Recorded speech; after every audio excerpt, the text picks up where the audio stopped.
Happy Friday, everybody. Welcome in Chase and Big Joe, 102.5 The Game. He is Big Joe Dubin. I'm Chase McCabe. Dr. Crane, Nick Frazier, behind the glass, ready to rock and roll, sling some pizzas, have a good time for the weekend. What's up, JoJo? What's happening, man? Yeah, it's Friday. It's beautiful. The weekend's going to be beautiful. Kentucky Derby tomorrow. A lot of things happening. Titans rookies are in town. I mean, it is a fantastic weekend. Shout out to Chase and Ricky last night. The JoJo had a massive blowout on the interstate last night that was pretty scary, but by the grace— You're not talking about the bathroom. You're talking about right, or my my new hairstyle. Yeah, that either. Especially, yeah. But by the grace of God, my tire blew out right at the exit. Had it happened a second later, I'm stuck on the interstate. I get over. Never had that happen before. The guys are like, "We'll come get you." I'm like, "No, I appreciate it." Get roadside assistance. yeah. Get roadside assistance. I don't care what you drive, what you have, get it, and it could save you. And so it was scary, man. I've never been anything like that before. I've seen it happen, but not happen to me. And so I was able to get over and praise the Lord. Are you like me? And it's like, worst comes to worst, you can change your own tire. Yeah.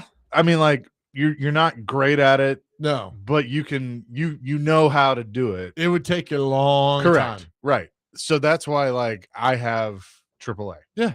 Like, what that happened to me on 24. When is it about 24? About, 6-7 months ago. Right. And I was like, you know what? I'm just going to call AAA, and they came and they fixed it. And the best. It was great. Yeah. So they'll come and get it done. And then I hate when you tell people that, like, well, why don't you know how to change a tire? 10 o'clock at night, 9:30. And it was good night. I was coming back from MTSU. They had the award show for their athletes. It was well done. Packed house, good time, hang out with my son.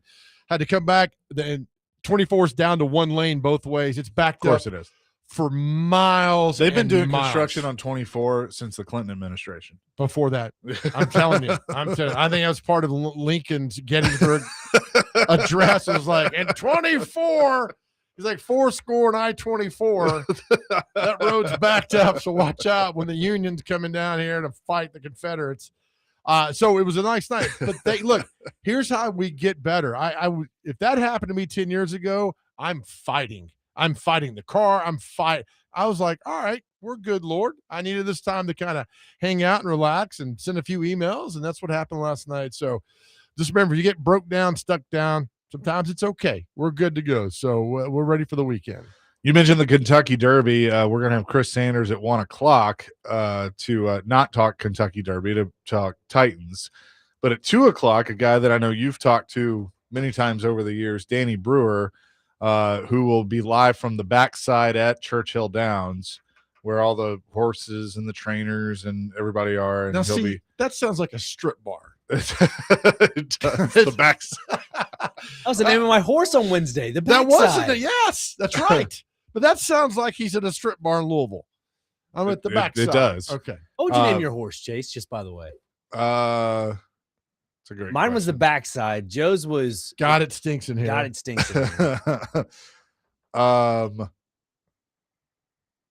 on, pressure's on. This is the context of your horses winning, coming down the backstretch. You want to hear the and that announcer screaming your horse's name.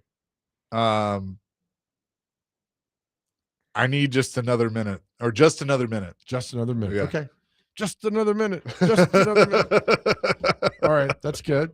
And backside. Yeah. And mine was a context of, after a few moments, the announcer is going to lose his inflection, and he's going to go from "God, it stinks in here" to "God, it stinks in here." That's what I want to hear as the horse goes down. But as we said on Wednesday, and I know you were doing your duties, your admin duties, but Dr. Crane and I, for some reason, this hit a fun nerve with a lot of people, and the creativity flowed like we were after hour. We couldn't read half of them, but which is always the best. Very creative, but we really like this job and don't want to lose this job, so we're good. Yeah. I mean, look, Dustin in Hopkinsville just said one that I can't say. Right? He also says the Amish complain about 24. There was one. We had our question of the day was, what's the name of the Hallmark movie between Diana Rossini and Mike Vrabel? Oh, God. and probably 75% of those we couldn't read.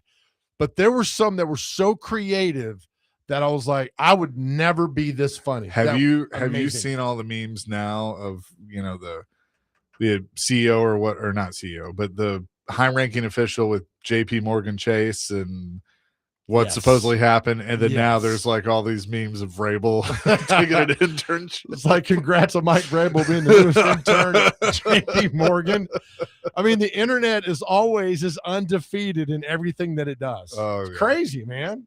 And then he gets a standing ovation when he goes to some season ticket holder event. By the same writer that called him out, that Mike Reese guy. Yeah. I was like, he wrote the article about Vrabel and all the stuff that's going on, and then he's like, get a round of applause for our coach. It was like, how do you draw the line there? It'd be like Kuharski hosting something for Rand Carthon.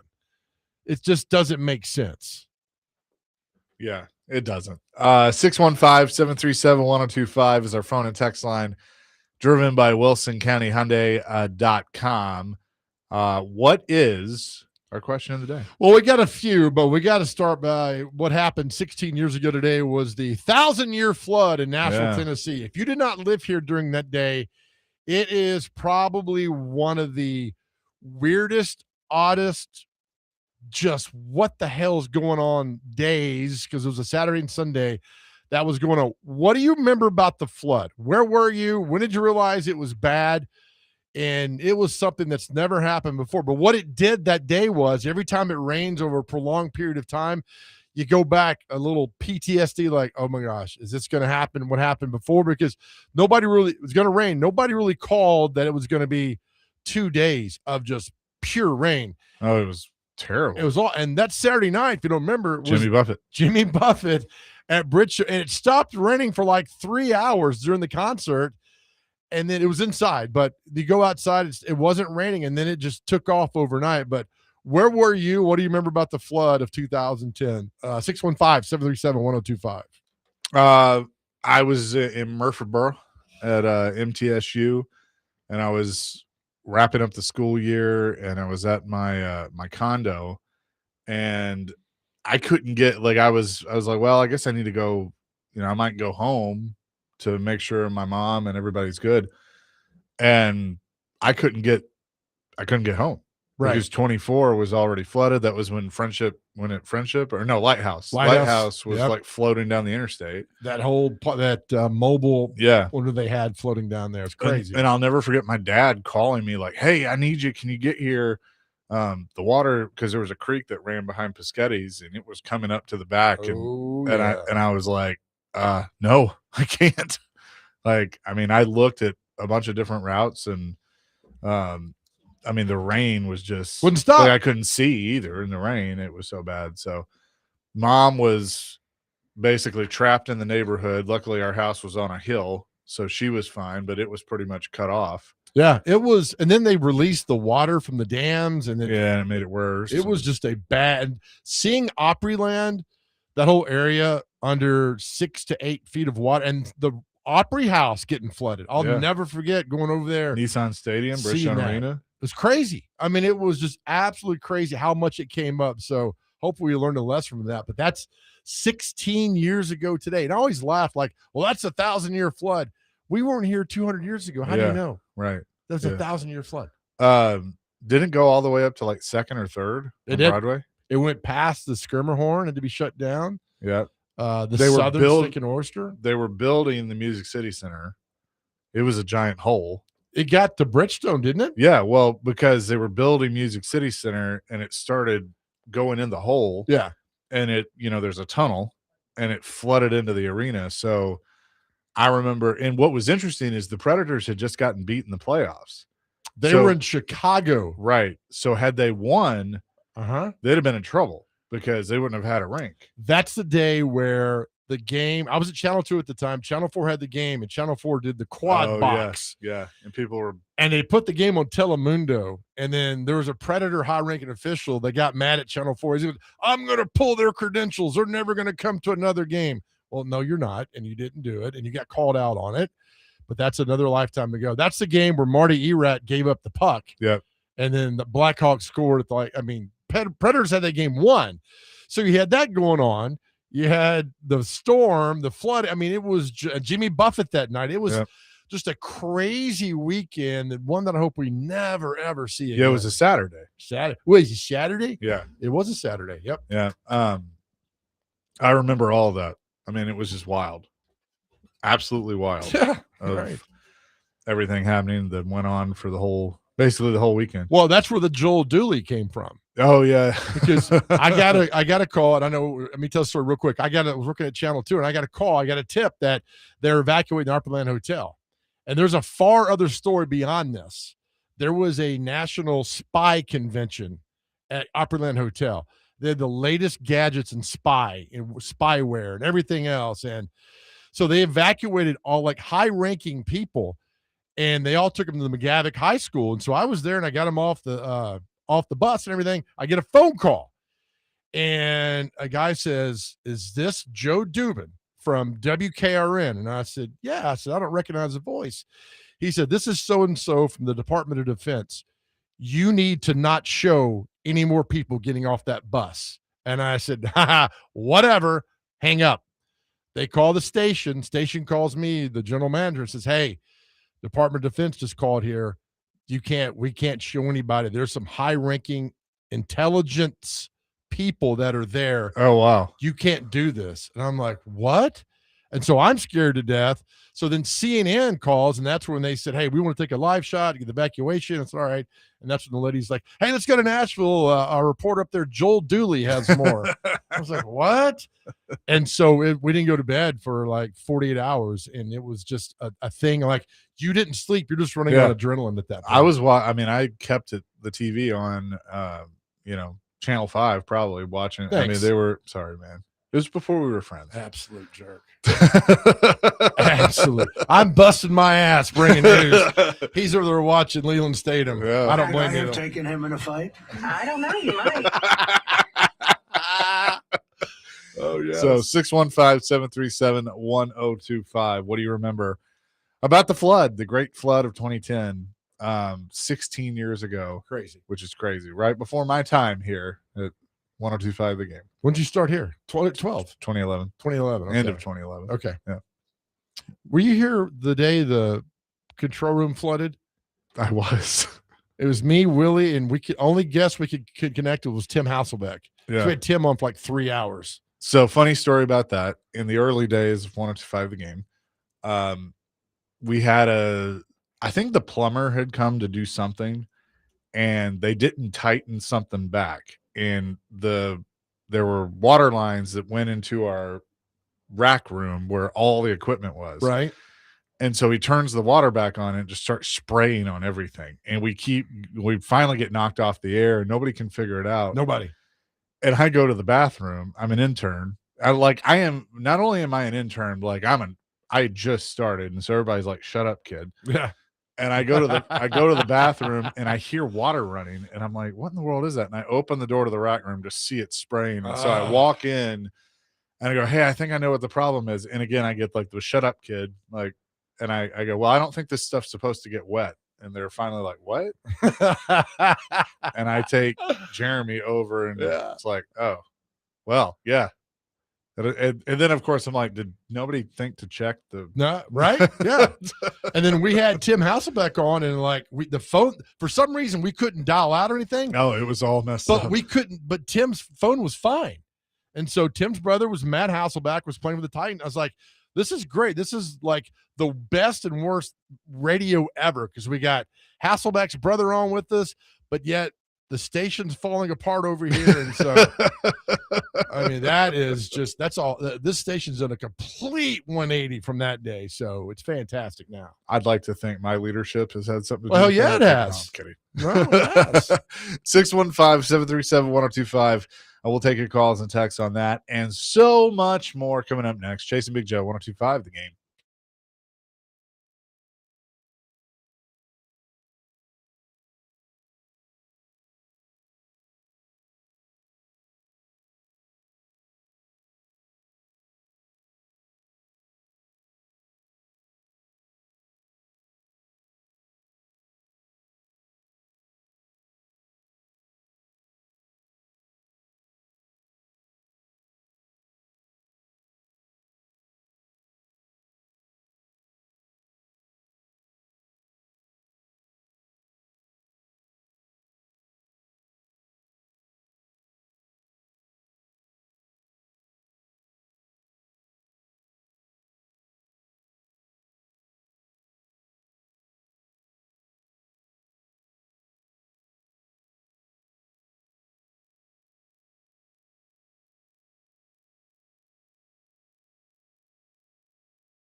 little new edition. Let's go. Chase and Big Joe, 102.5 The Game here on this Friday. So I guess technically it would be 15 years ago tomorrow because they're ahead of us, but I guess it could be, right now. But we got Bin Laden. Got Bin Laden. Yep. God, that's 15 years ago. That's crazy. Yeah, because they're the WWE posting the video of John Cena announcing it to the audience.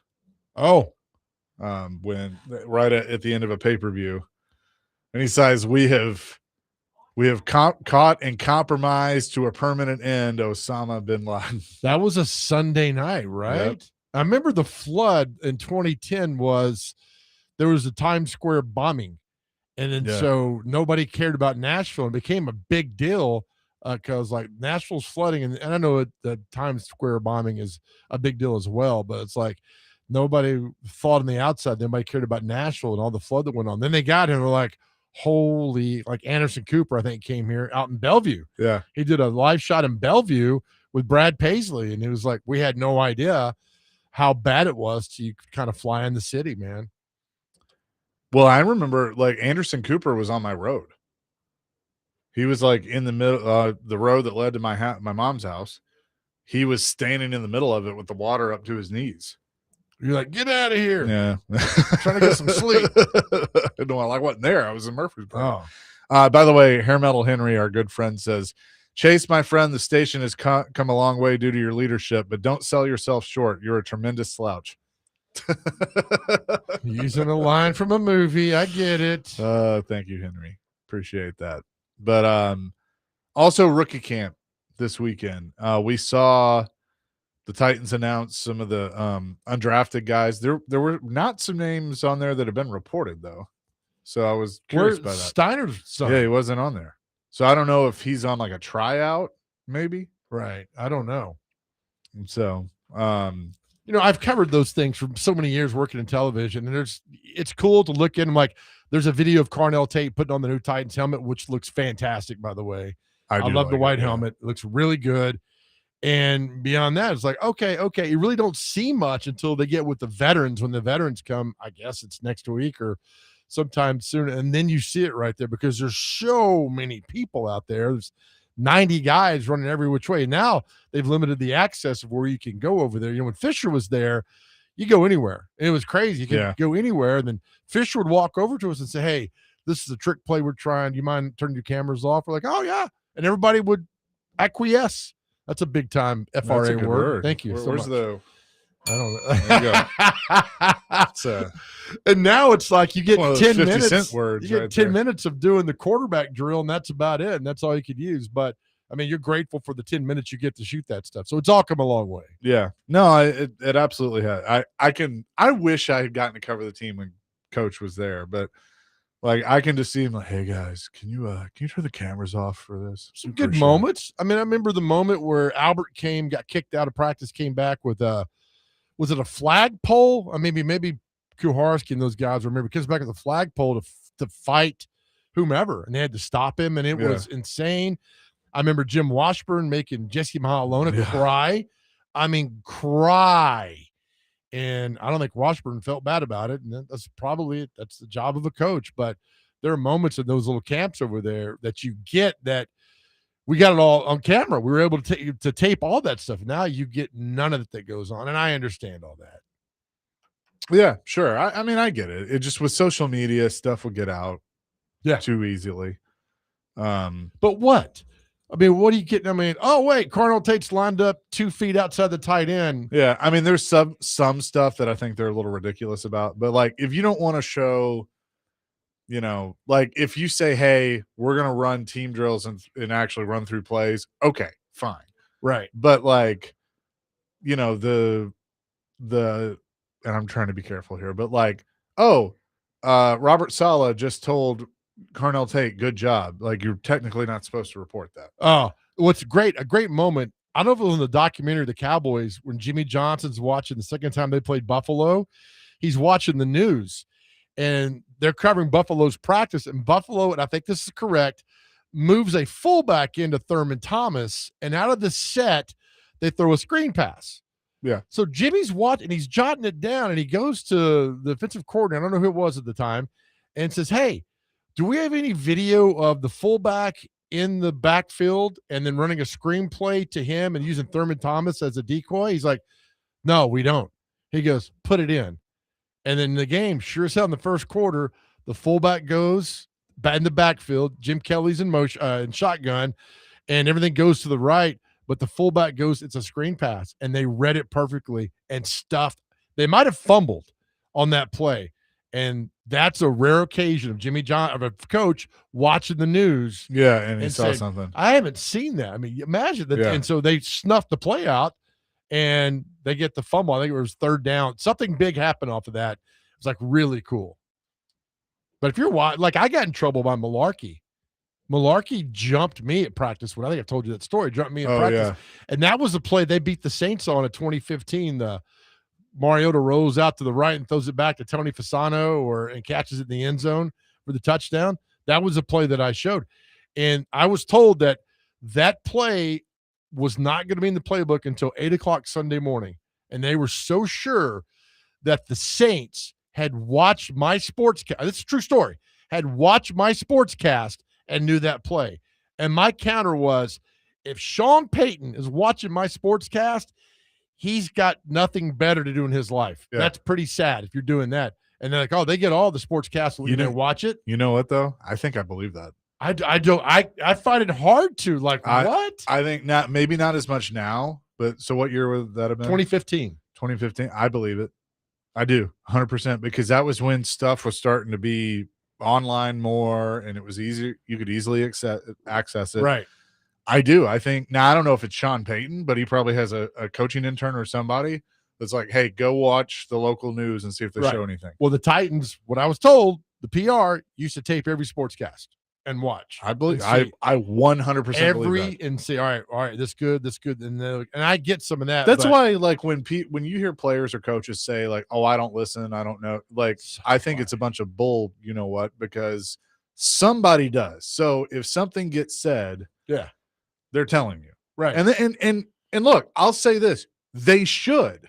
You should have somebody monitoring what's being said about you and about the team. I think that might have been Malarkey's first game as head coach. It was because they went down there and won. Yeah, because he wasn't gotten fired. So the next week at practice, he calls me to the side and apologizes and tells me most of that, like, hey, we were unsure until Sunday morning. We're like, let's go for it, and it worked out. So he goes, I don't want you thinking that we were trying to, censor you or anything, but we just wanted. I said, that's good. I'm good. So I was forever a Malarkey fan. So on this subject, Kuharski tweeted out about 2 hours ago, for the first time in team history, the Titans are limiting the basic perimeter outside of where media can view practice from. More details to come. May not be primary intention, but there is a result. Team cameras will always be close and always show only the good stuff. When the team happens to be at the far end of the field, real press will only be able to provide grainy, distant visuals of any action, including lowlights. Really, it's about camp when we can see and share actual important action.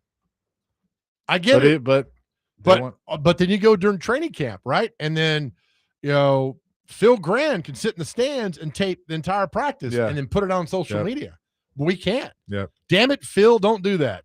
So we can't. So there's this hypocrisy that's part of this that goes on. It kept now in the grand scheme of things to an average fan, it means nothing. I get all that.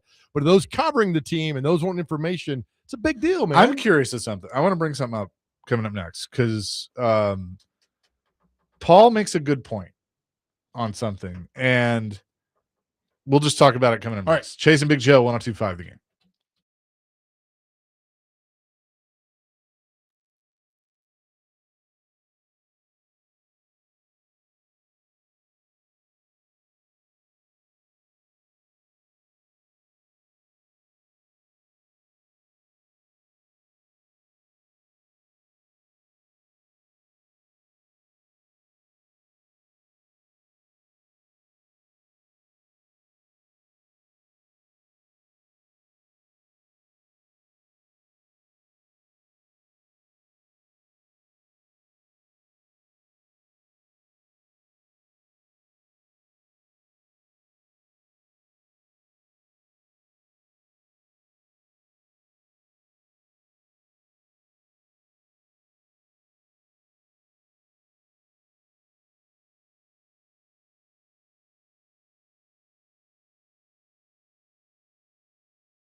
Nick Frazier's in a mood today. I don't know what's going on. Chasing He Big is. Joe.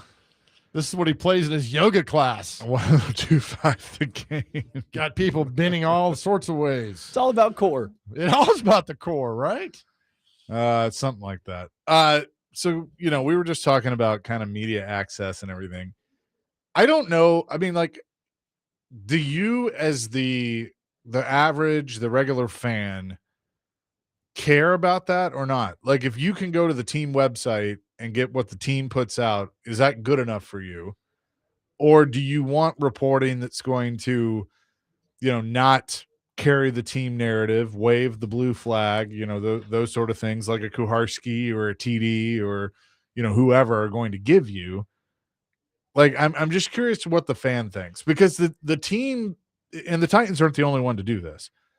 I could certainly see from a team standpoint, control your own content, control what goes out there. You get all the credit for the content and so on and so forth, that you don't need the outside media anymore. That's a good point. If I'm invested in a team, I'm reading everything. I'm reading Teron, I'm reading Paul. I'm That's how I operate. Yeah. I want to see what Jim Wyatt says, but I also recognize that Jim works for the team now. So everything he's going to put out, the team is going to approve.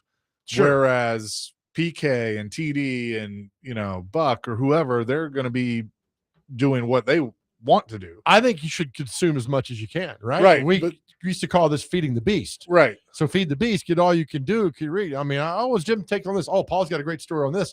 Oh, Teron's focused on that guy. So I think if you're invested in a football team, I mean, I read all their stuff just to see different angles, different stories that happen. And that's the way with anything else. But yeah, I think if you're a P1, the person that's invested, P2, you're kind of invested. P3, you'll take a peek at it.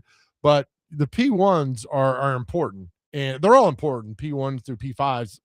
But I think you consume it all. But I guess I never dreamt 20 years ago that a team would have their own reporter.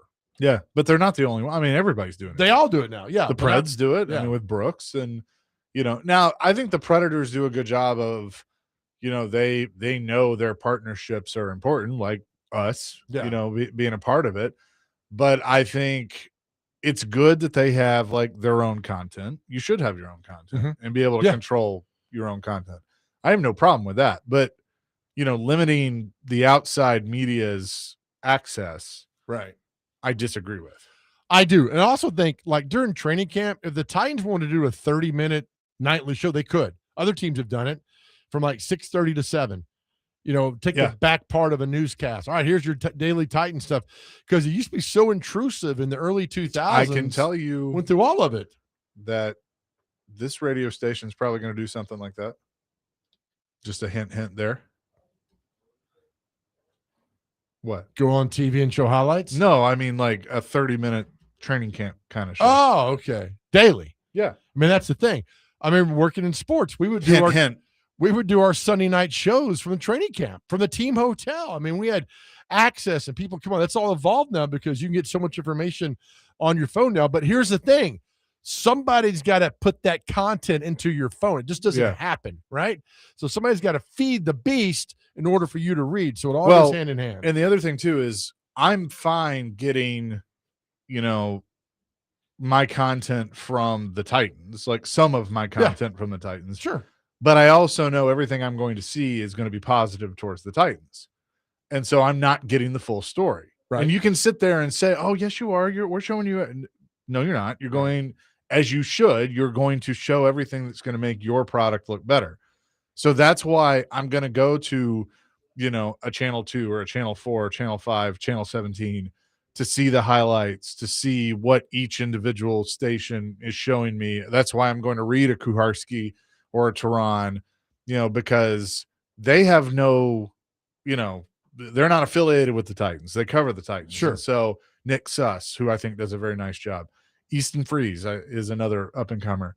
I want to hear what they say and think, because they're not going to give me the, everything's great. But at some point, I'm not reading all that. Sure. You pick and choose who you want, but my point is, and again, the teams don't have to care about this because they want you to take in their content. They're going to tell you everything is everything's great. Everything is beautiful. Why wouldn't they? Which is what they should do. I'm not Absolutely. saying they shouldn't do that. Yeah. But if you want to get a unbiased opinion one way or another, that's why the outside media is important. And so the Titans and other teams, and again, the Titans aren't the first to do this.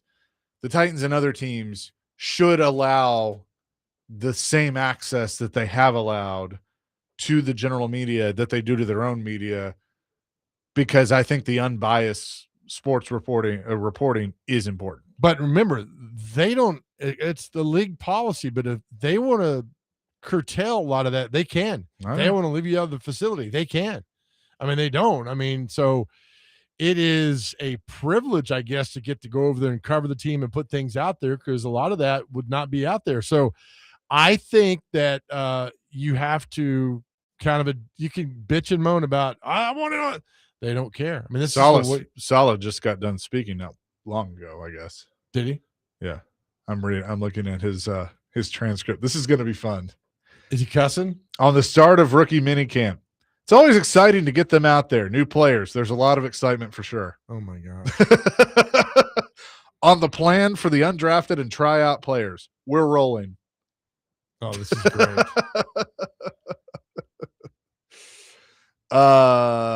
On the practice plan for the draft picks. The draft picks, to give background, when they're going through the draft process, especially the 30 visits, they've been doing a lot of traveling. So over the weekend with our draft picks, we're going to be doing more baseline checking with them. So they'll be with the strength and conditioning coaches. They're meeting with all of us throughout the day. But as far as practice goes, they'll be with the strength and conditioning staff, creating a baseline to see where they're at. Okay.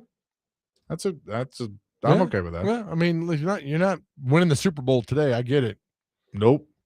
You sure or not. So on Cam Ward and Carnell Tate, it's been minimal. I think we're excited to get him back here next week. If it's not next week, but the week after. But they've all got a lot of work to do. You got a new system, new coordinator, new position coaches. Cam, even with the guys that have been here over the last year from last year, there's just a lot of work done, especially with any incoming rookie. And Carnell's got to go out. He's got to compete. He has to go prove that he belongs. He's got to that he deserves the ball, and it's going to start day one when he gets here. Next time you read that, read it like an 1830 town crier. Kai's got to get better when it comes in here.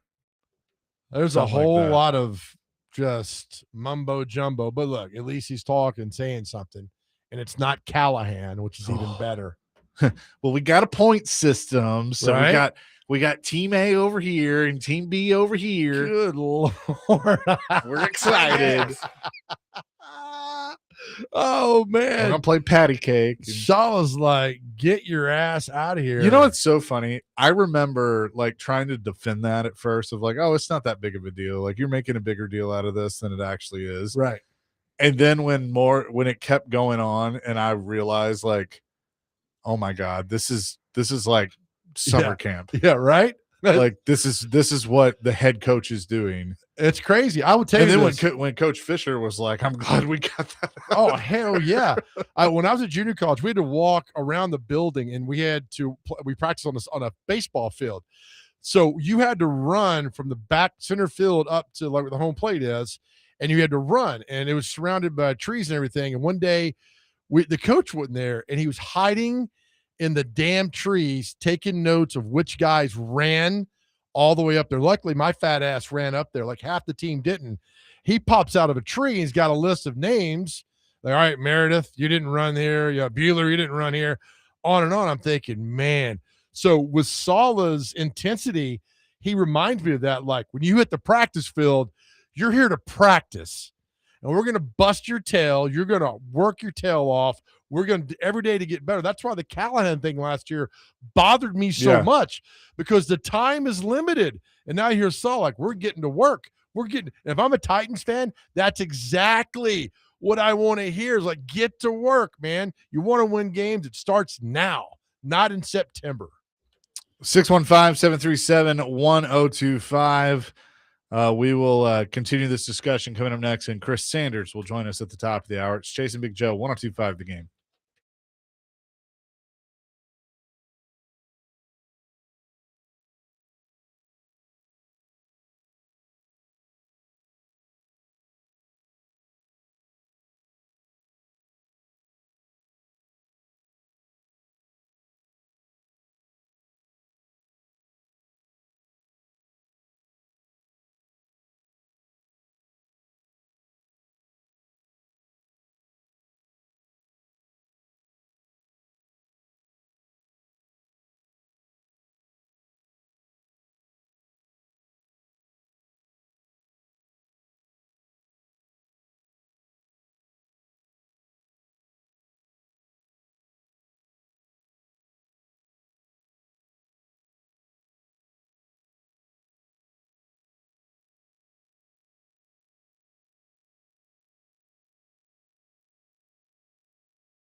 Chasing Big Joe, 102.5 The Game on this Friday. Few people have weighed in on what we're talking about with the Titans and media coverage. 4312. It's like having state media like China. I wouldn't trust it because they will only bang the everything is perfect drum. Sure. That's part of it. I mean, that's exactly what we're talking about here. Gina wants to know, Big Joe, are you going to be asking this coaching staff if this team can win a Super Bowl? I don't think they'll allow me in the press conference. I think they will. I don't think, and I'll ask. I've asked every coach and GM that since 2000. I asked Fisher and Floyd that. I asked to who Reinfeld that, and Rustin Webster that. I mean, on and on and on. I've always asked that. I want to know, Titans fans, you should know if the work they put in, the guys they got, is that team good enough to win the Super Bowl? And the debate comes up every year. It's like, well, I mean, it's not about the Super Bowl. I'm like, what's it about? It's about winning the Super Bowl. It's not about going to the AFC Championship. It's about winning the Super Bowl. Anything less than that overall is a failure. You can feel good about your stuff, getting a winning season playoff. That's great. But winning the Super Bowl should be your only goal. That's it. I think not only will they allow you in, I think they'll be ready for it this year. And I think you should get the first question. I think it should be the first question. They won't. They were so, from what I've been told, they were irate with me because they felt it was a gotcha. Oh. And it was not. It was not a gotcha question. I just simply want to know the team you put on the, and, Brinker laughed at there's me. one person that asked the gotcha questions. And yeah, right. But, I mean, that Brinker laughed at me, and then Borgonzi answered. But he answered. I mean, he didn't give a deep, in-depth answer to everything, but there's still got a lot of work to do, which is fine. I mean, you just talk about it out there. So one time was that before training camp or the season? Training camp. Yeah, that's right. Right, the day before. Will the team you put out there tomorrow? Yep. No. The craziest one was Fisher in 2010 gave like an 8-minute answer, and it was like, all right, I'm good. And it was just like, hey, things happen throughout the year. I mean, guys come and go, and there's injury. And he had a great answer to all that, but simple yes or no. I mean, and then back it up with a few statements. Is this team good enough to win the Super? I just want to know. I want to know if that's the questions. Like, I think Titans fans deserve that, and the honesty that goes on. Like, my answer would have been, I don't know, but we're going to sure as hell try. Yeah. So get with us. I'm like, all right, that's good. That would fire me up. There's a way you could PR that to make you feel good about your football team, and they didn't. Nobody's ever really done that. Yeah. Interesting little Preds nugget here. Alex Doherty putting this out. This is from Elliot Friedman's 32 Thoughts podcast, which came out today. Says, quote, Tom Fitzgerald, Vancouver asked to talk to him, but I understand he's focused on Nashville, so that didn't happen. Oh, that's going to make a lot of people mad. Hey, the former Predator. Although he hadn't been here in 24 years. Former Predator. Yeah. I'd be fine with him. I think, again, I kind of think this could be a president of hockey ops, and then they hire GM. What's his title? President of hockey ops. Right. And then you hire one of these, like we had a texter ask, Dallas got eliminated last night, and John Hines. No. Yeah, John. I mean, how about that? Yeah. Hey, how about that, John Hines?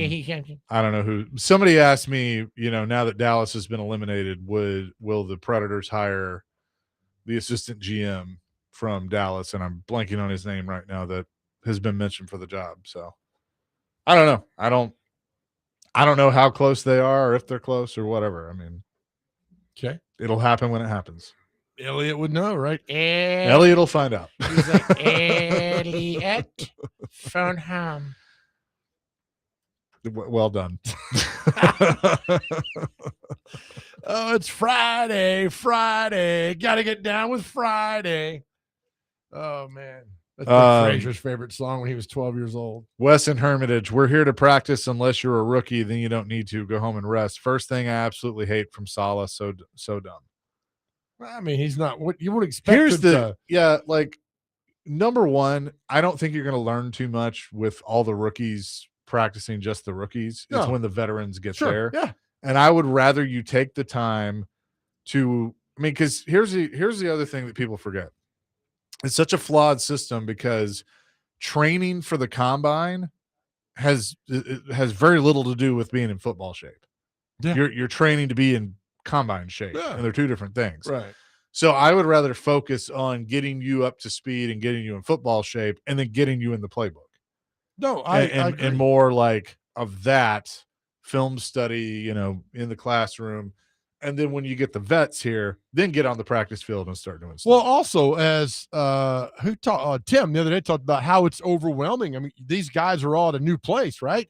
So you need to know where certain rooms are, where the coaches' rooms are, where your locker is. I mean, just things that you kind of take for granted, which these guys are all learning about this weekend. Is like where to go, how to get to the facility. Hey, what's to eat around it? All these things that are non-football related that are important, because the football stuff is vastly important. Yeah. But getting in and parking and finding everything else that goes on. Hey, where's the team doctor? Which way is the weight room? Hey, what hours of this and that? There's all that goes in there. And so that gets out of the way. So when you come Which to Papa camp John's delivers here in July, there's that Chick-fil-A down the block, which is just like always packed. So when you get here in July, you're good, man. You're off and rolling, and you're doing football. They're learning football and practicing, and it feels good about everything. So there is a method to the madness. So, Wes, I'm sorry that Sala did not break down the Einstein's theory of relativity for you, but maybe in a few weeks, Sala can do that for all of us. I hope you get some Sala this in that. No. Oh, I see where you're going. Thank you. I see you. Thank you. I see you. Yep. And you see me. Coming up next. Oh, wait, we're not there yet. We're not there yet, buddy. My bad. Salah. Not Saleh. Yeah. Salah. Not Saleh. We had that the other day, the words that people mispronounce. It drives you crazy, man. And athlete names are some of those that go on. Chase, is it caramel or caramel? I say caramel. What did you say? I said caramel. Uh-oh. Fight to the death during the break. It's not. Here it comes back. We're going to have to go with it. We had one more, too, that people are texting in on that. Caramel. And demumbrian didn't count because that is native to the city, so it doesn't matter. You shouldn't know how to say that anyway. But there was one more we had today. One words that mispronounce it drive me crazy. And I can't remember now what it is. The Mariota always drove me pretty There's one bad. that popped up. Either or either. It's the same word. That's a good one. I think either. Right? Either or. Either you get out of here. Either you get it. I think but now you've got me confused. You could say neither or neither, which neither does not sound right. Neither. Yeah. Now I'm confused. Neither, tomato, roof. What are some other ones? Potato, roof. That's one. Roof. Get off. That's what a dog says. Yep. Where's the best place to transmit from? The roof. You know what movie? Die Hard. Attaboy. Well done. Yes. You know what my favorite I think my favorite line in that whole or favorite scene in that whole movie is they're shooting at us. They're shooting out the lights. Oh yeah. Oh, they're shooting out the lights. That's right. That's the guy from the Breakfast Club too. Yeah. I always thought, how did Hans get the name? How did he know to pull Bill Clay off the? That's a yeah. Right. Because he hadn't seen that, and then was that in his back pocket waiting to be used? And maybe he's like, my name's Clay, Bill Clay, and I was like, and the accent was gone. Yeah. I'm like, this is really good. And then how did Bruce Willis know that was not, Well, because there was a sign by the elevator that had William Clay on it. Right. Yeah. Yeah. But how did Hans take time to realize that? So I don't know. Yeah. But when Bruce Willis gave him the gun, it was unloaded. Unloaded, yeah, right? He knew. And then he turns around. What do you think? I'm stupid? Yes. Yeah. Oh, that's such a great movie, man. Now I want to go watch it. Such a great movie. And I will say this: Die Hard 2 with our man Fred Dalton Thompson. Pretty good. It's not bad. Not bad at all, man. It's not bad at all. Stack 'em, rock 'em, pack 'em, or whatever it says. William Sadler, is that the guy that was in Bill and Ted's Excellent Adventure? Yep. He's also in Shawshank. He's one of the prisoners in Shawshank. He was a great bad guy in that. Yep. Such a good movie too, man. Yep. That was Die Hard. The rest after that, nah. But that Die Hard 2 at the airport. I didn't like the one with Samuel L. Jackson as much. Very confusing and Simon Says and took too much. Right. I agree with you on that. Was Die Hard 4 Live Free or Die Hard? When it came back. Yeah, I didn't mind that one as much. What's the one, the Cyber Control? That one. Is that it? Okay. Yeah. And then A Good Day to Die Hard. I probably could have done without that. Then that one became like, hey, it's a good day to get a movie to pay your mortgage. Yeah. And that's what that was about. Yeah. I like the scene at the end of Live Free or Die Hard where Oliphant, what's his first name? The actor. He's the bad guy. He's like, what is your tombstone going to say, John? Wrong place, wrong time. And he moves the gun to his shoulder and shoots him through. Yeah. And says, how about yippee-ki-yay? Yes. That's such a, I'm like, okay, this is so stupid. Like, why would you do that? But it's also a great What scene. is that actor's name? He was Timothy Oliphant, I think. that's it. Is that A Good Day to Die Hard or number 3? Live Free and Die Hard 4. 4, yeah. He's also on an episode of The Office, I think. He's on a lot of things. Justin Long's in that one. Yeah. That's the girl that Pam dated on The Office before she met Jim. They got Jim jealous. Yeah, Justin Long. Roy. Timothy Oliphant. Not Roy. He's another guy. He was a salesman. Before Roy, it was this Timothy Oliphant guy. Yeah. Yep. He's been in a lot of stuff. Yeah. He's been in hang on. What was the other thing I was thinking of that he was in? He's some new streaming show he's on now. Like My Dead Wife or something. Yeah, over Your Dead Body. Yeah, that's it. Yeah. Yep. My Dead Wife. The Book of Boba Fett, he was in that, which was a miniseries. He was on an episode of The Simpsons in 2021 as Sheriff Flanders. Oh, I hadn't seen that one. That's a new one. Right. Mandalorian, he was in that. There was something else. Oh, The Mindy Project. Was he? I didn't. Wasn't that a spinoff of The Office? It was not, but it's Mindy Kaling. She was in it. Yeah.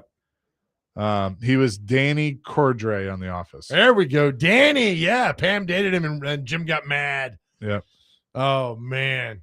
Yep. So there you go. We will come back with Chris Sanders, Forever Titans. He's in Gone in 60 Seconds. That's right. We'll come back with Chris Sanders, Forever Titans wide receiver, 102.5 The Game.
Hour number 2, Chasing Big Joe, 102.5, The Game on this Friday.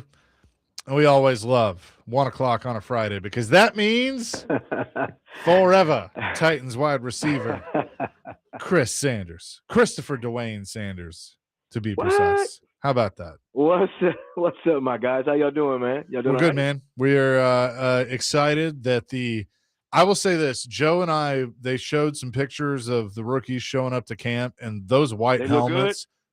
helmets, man, look so freaking good. They do. They are fire, man. I actually saw one. I think that they were trying to with Carnell Tate. I mean, they just really look good. They pop out, and I kind of like what I see. So I agree with you 1,000%, my guy. Carnell Tate right now going to wear number 14, but I think he would like 17 from Chim DK. Yeah.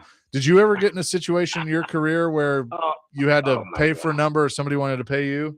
No, they wanted to fight me, and it was Carl Pickens. That's what I was like when you said That's it. right. So, you remember, and that's why me and him had a little friction because he came in.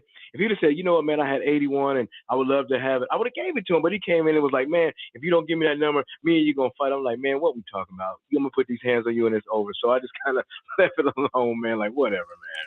What do you need to see from Carnell Tate in particular? Robert Saleh said they're not going to be on the field a whole lot. They've gone through the draft process.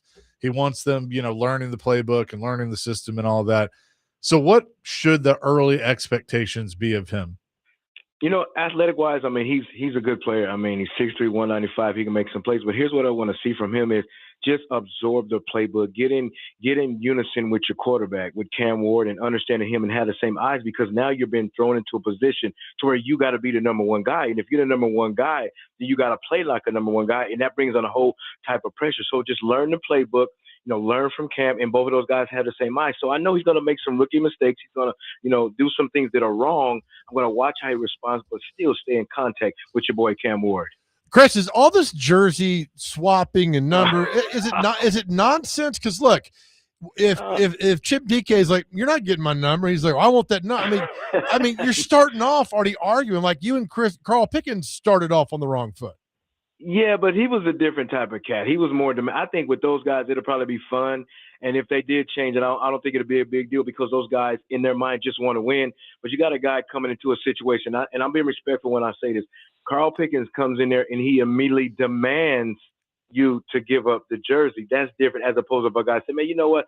I really love 17. Is there any way I can get this? Then absolutely I would give it to him. So it all depends on who the guy is. If he's demanding the jersey as opposed to asking, that's when we have a problem. Was Carl Pickens like this? Hey, man, give me that number 81 jersey. He was, hey, man, give me. Then he had some chill with himself. Hey, man, give me that 81. Seriously, he did. That's a good one. That's great. Hey, did you have a rookie minicamp, or did you get just immersed with the vets when you went to the Oilers?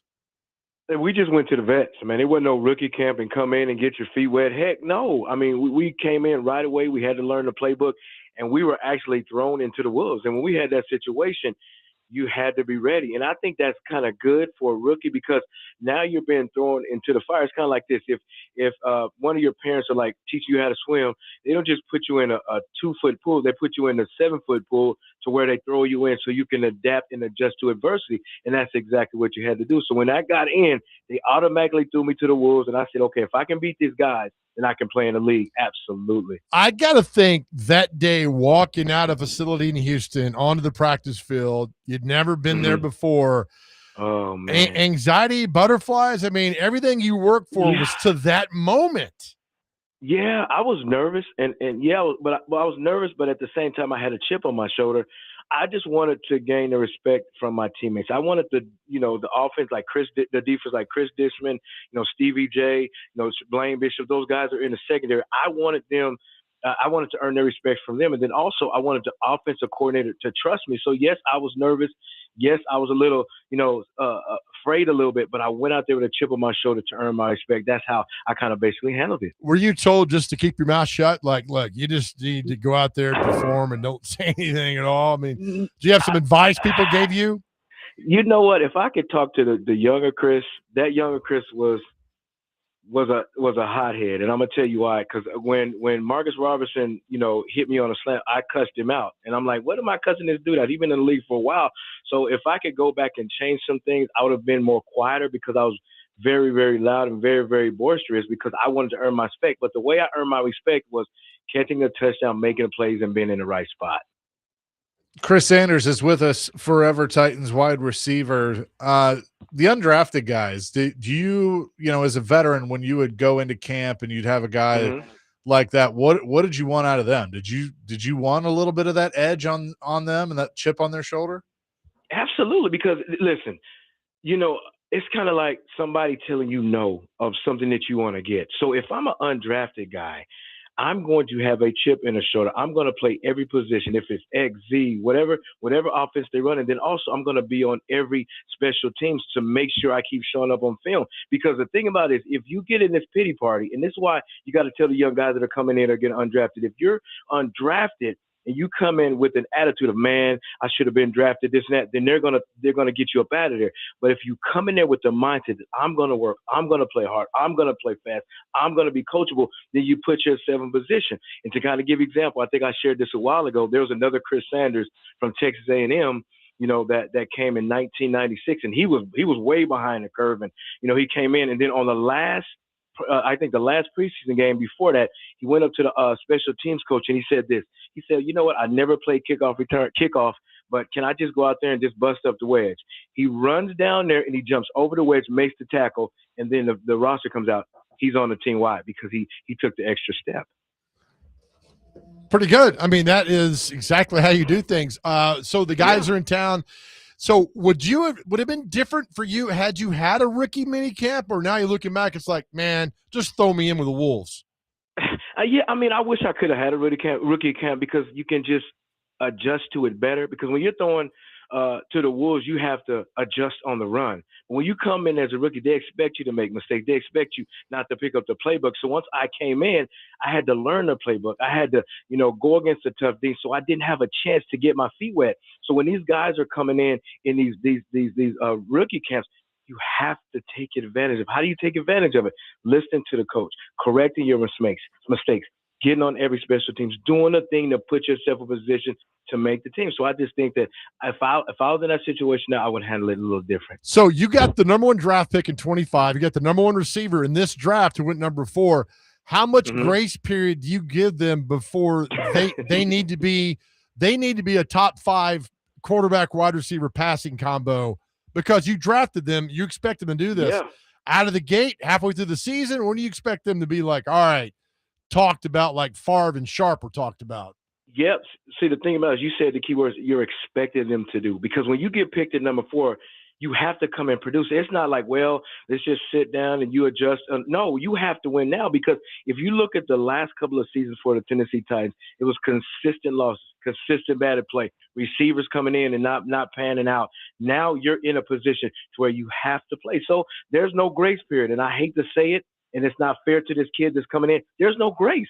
You have to come in to make plays. You have to be the number 1 guy, and you have to show them that there's no doubt that you shouldn't have picked me at 4. So that's what he has to handle. Did you have with Steve when you guys started? Did y'all have a bonding experience outside the facility? Because you think about Cam and Carnell Tate and Wan'Dale Robinson. I mean, they all got to be in sync with each other. I mean, they have to be in sync. And the thing about it is you have to build a relationship with your quarterback and receiver. And the sad part about it is when me and Steve first came in, it was what's that guy's name? Chris Chandler. Chandler was there. So I tried and I say this in a respectful way, I tried to bond with Chris Chandler, but he was like to his own self and didn't want to talk to me.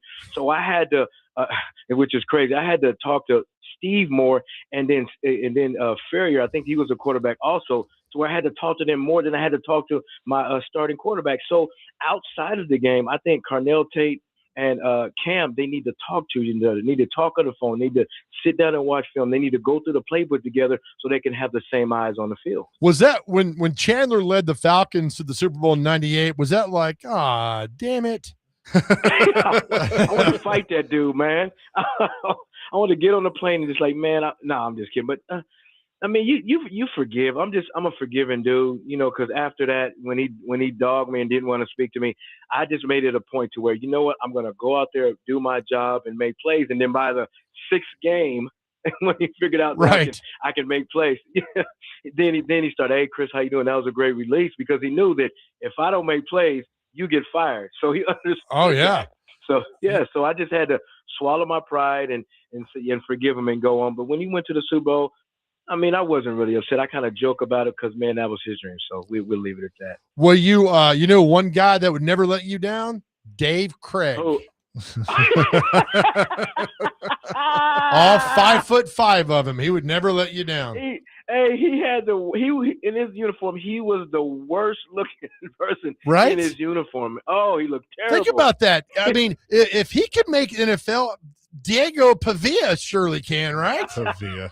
Yeah, but I mean, who's a better athlete, Dave Craig or Diego Pavia? Which one? But see, it's not just being a better athlete; it's making the right decisions when you throw the football. I'm not saying the Pavio guy, whatever his name is, can't do that.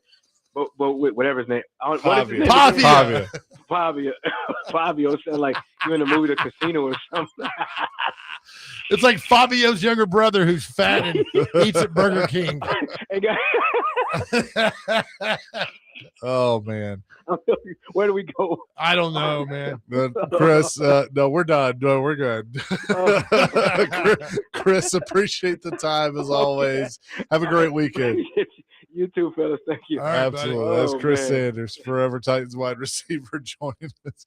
For reference, Dan Patrick called him Pavia. Yeah. Now So that's everybody's. I think it's yeah. funny because it's like, how do you not know his Well, name? is maybe the Pavia. people that don't like Pavia will like Pavia. Who knows? Pavia or Pavio, right? Fabio and Pavio, two guys just hanging out. You sounded like Fisher there. The two guys saying, "Hey guys, the Cats are in Kentucky this weekend."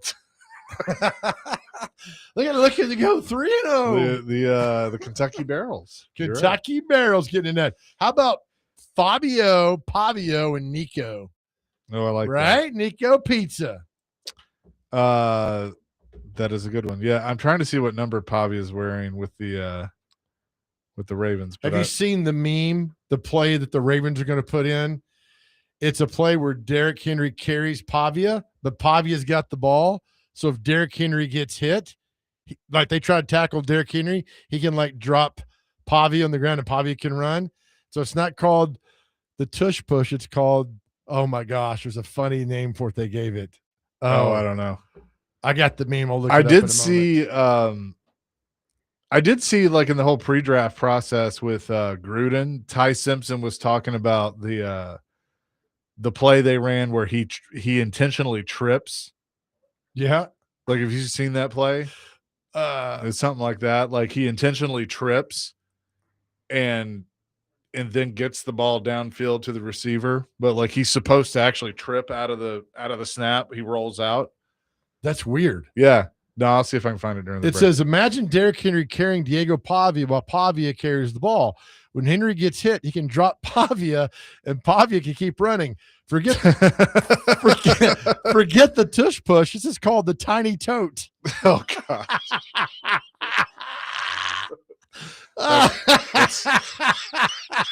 That's pretty good, actually. We'll have more coming in Jason Big Show 102.5 The Game.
Chasing Big Joe, 1025 The Game on this Friday. We'll talk some Derby coming up at 2 o'clock. That's this weekend. You're going to talk Derby to me. Yes, we are. Kenny the mailman has called in real quick. Kenny, what's up? Hello, good friends. How we doing? I was just listening. What mind would come up with Fabio's younger brother that eats at Burger King? Well, that's Pavio. I mean, you can't have two brothers looking that good, right? I mean, one guy's got to be the brother that you don't bring out at parties, that guy. There's a fine line between genius and something else, Joe, and you walked it. Oh, yeah. Thank you for that. Have you got your book in the mail yet? It came today. Thank you so much. I'll read it this weekend. Thank you, thank you, thank you. Oh, you're going to love that beyond measure. Just a little bit. There's so many people that's come to Nashville that they have no clue at all about what we're talking about the flood. Right. I've been at the post office 39 years, and we were laughing that day when we went out because weather predictions never come true. They're talking about how bad it was. It was worse than what they predicted. We got an alarm, every mailman on their personal scanner. Deliveries curtailed. Your post office is being abandoned. Meet at this secret location and we will secure the mail. We don't know if we can get you to your vehicle. And you hear that and you go, this is crazy. Right.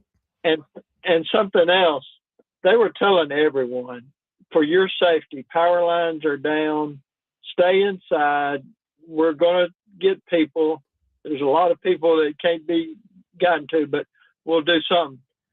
People all over ignored that, had boats out, rescuing their neighbors, moving people around. It's no telling. Well, did we lose like 7 people in the flood? Yeah, I mean, there were a few out in Bellevue. I know that much. If it were not for people rescuing the neighbors, it's no telling what would have happened. But they ignored all kinds of warnings, and there were boats everywhere rescuing their neighbors. So Middle Tennessee didn't wait for people to come try to get them. The neighbors, they were out helping each other. Yes, they did. That. Yep. Listen, y'all have a great day. Thank you, Kenny. Appreciate it. You have something you want to bring up next. We'll get back on time here, and then you can do that. Yeah. So a real quick thing. NIL's going crazy. Guys asking for money, but now they've taken it to another level. And this is a crazy story from On3 that I read this morning, that if you like college football, you're going to shake your head at this. Like, what in the hell is going on? You'll like this coming up next. We will discuss that coming up next. Chasing Big Joe, 1025 The Game.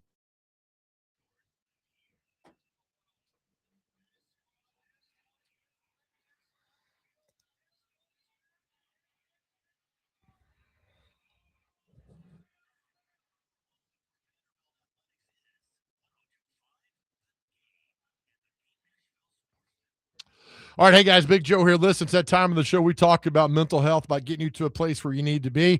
That's why, again, we're so honored to be partnering with UnityCares.com. That's the website, UnityCares.com.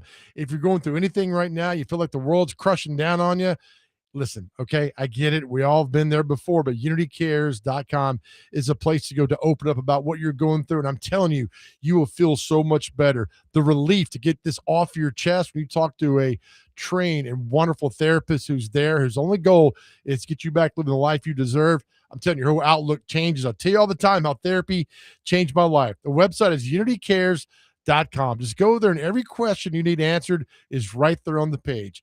How to do it, where to start, where to begin, the process. It's all there for you. All the questions answered at UnityCares.com. It's private, it's secure, it's confidential. They offer telehealth, and they're based right here in Middle Tennessee, not some faraway place. These are your friends and neighbors who only care about you getting back to living the life you deserve. And listen, you don't have to go through any of this alone. That's the best part about this. You don't have to go through this alone. I get some days that you're struggling. I understand that, but I tell you all the time, our world is a better place because you are here, and we need you here. You're here for a purpose and a reason, and we need you here. If you are struggling, need to talk, again, the website is UnityCares.com. That's UnityCares.com.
Chasing Big Joe, 102.5 The Game on this Friday. All right, what you got over there, JoJo? Oh, my bad. So according to this On3 report about NIL and recruiting the class of 2027, there's a report out there. Let me pull up real quick there on the old X account. It says this is from On3, at On3 on the X. It says top colleges are preparing to negotiate with the 2027 recruiting class. Pete Nako says, we had a recruit call us recently asking for us to pay for a sauna to be built at his house. A recruit called us recently asking for a sauna to be built at his house. We knew it's gone insane. Is this now over insane? Oh, yeah. I would think so. I mean, but it's the NCAA's fault because they didn't get in front of this, and now it's too right. You're just way too far down the road. And so now agents and kids are looking at it like, well, let's just see how much we can get away with. Exactly. Because here's the thing, right? If the kid's good enough, like if you're like, this is a can't miss 5-star guy, and let's say you got Ohio State, Oregon, Alabama, and Georgia after him, and Georgia's like, yeah, we'll build you a sauna. Guess where he's going to school? Yeah. I mean, so it's like, but when is enough? I mean, I draw. I think enough is enough, but it's just like in anything. When you have one person that's willing to do the ridiculous, then everybody's got to do the ridiculous. So I don't fault the kid. I mean, you're 17, 18. No, I don't fault him because I would have done the same thing. You done the same thing. Dr. Crane would have. We all would have done the same thing when you're in that type of world. That type of talent. But at some point, it's going to be, you know what? We're not going to pay you more than $1 million. If you don't want it, we'll be fine, and you'll be fine. I mean, I'm sure you have instances of like, okay, 17 and 18-year-old kids, they like video games. Like, hey, I want a 65-inch top-of-the-line TV. I want an Xbox or a PlayStation.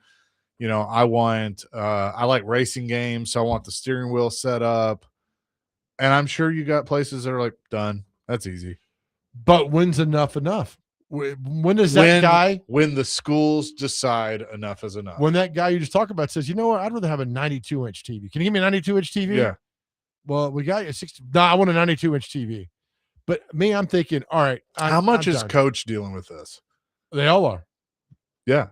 I mean, but that's the thing. That like if Coach Dubin is on the line with Nick Frazier trying to get Nick Frazier to come to school, I mean, I can't imagine having to deal with all that. No, because not only got to recruit the guy, you got to kind of re-recruit him. Yeah, every year to bring him back in there. So I wouldn't do it. That's why more coaches are getting out of college and going to the pros because pro coaches aren't dealing with this. And it's driving another coach. Nick Saban got out. Don't tell me he got out because he was tired. No. He got out because he didn't want to deal with any of this nonsense.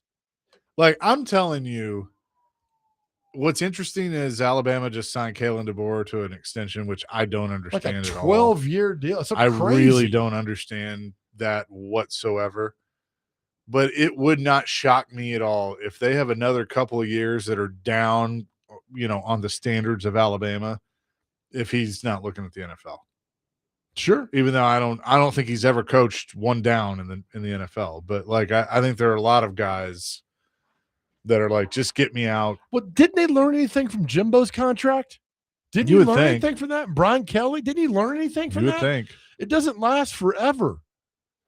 And Brian Kelly doing the NFL draft breakdown on CBS Sports was pretty funny. I was like, what? I didn't see that. He just up there acting like nothing ever happened. Jimbo's actually done a good job at ACC. I've enjoyed what I've seen. I mean, he's, full of it. Yeah. but I think he's been good at it. I think he's still mad at me for stealing a Coke out of his refrigerator. How could you do that? Oh, he was in his dorm room and we all went in. And you were thirsty. I was very thirsty. Yeah. Long time ago. But was it a regular Coke? It was a regular Coke. Did you have a Smile too? I did not. Okay. I was happy because you were supposed to have a Coke and a Smile. I tried to raid his refrigerator and his cabinet. There was no food in there. So him and his roommates were always out, kind of like the rest of the team was. Long time ago.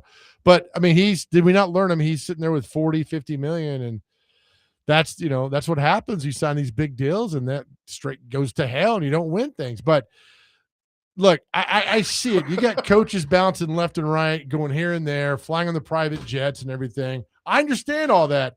And now guys asking for saunas? I love our text line. Sonny goes, I don't think Georgia players need the driving games. That's a problem. Apparently it isn't. All over. That's a problem. You get a kid behind some car that's got 500 horsepower and think they're indestructible. It's bad, man. I know. It's really, really bad. I mean, there's part of me that kind of feels like on a car like that, you have to be like 21 or 25. I don't know how you do that. That's probably like state legislature, but right. I mean, you had a player killed and a staffer killed. Yeah. Right. You'd think it's like, oh, here, let's all come together. I know you can't control everything, but my goodness. Yeah. No, I'm with you because it's just like, man. I don't, it's funny about the sauna thing. Somebody's asked me, like, what would you have asked for back then? I don't, it's a different time back when I was like, can I get free cable? I'm paying the cable bill. I mean, I don't know what, I mean, I was happy with my 81 Datsun 310 GX with 2 gears with no air.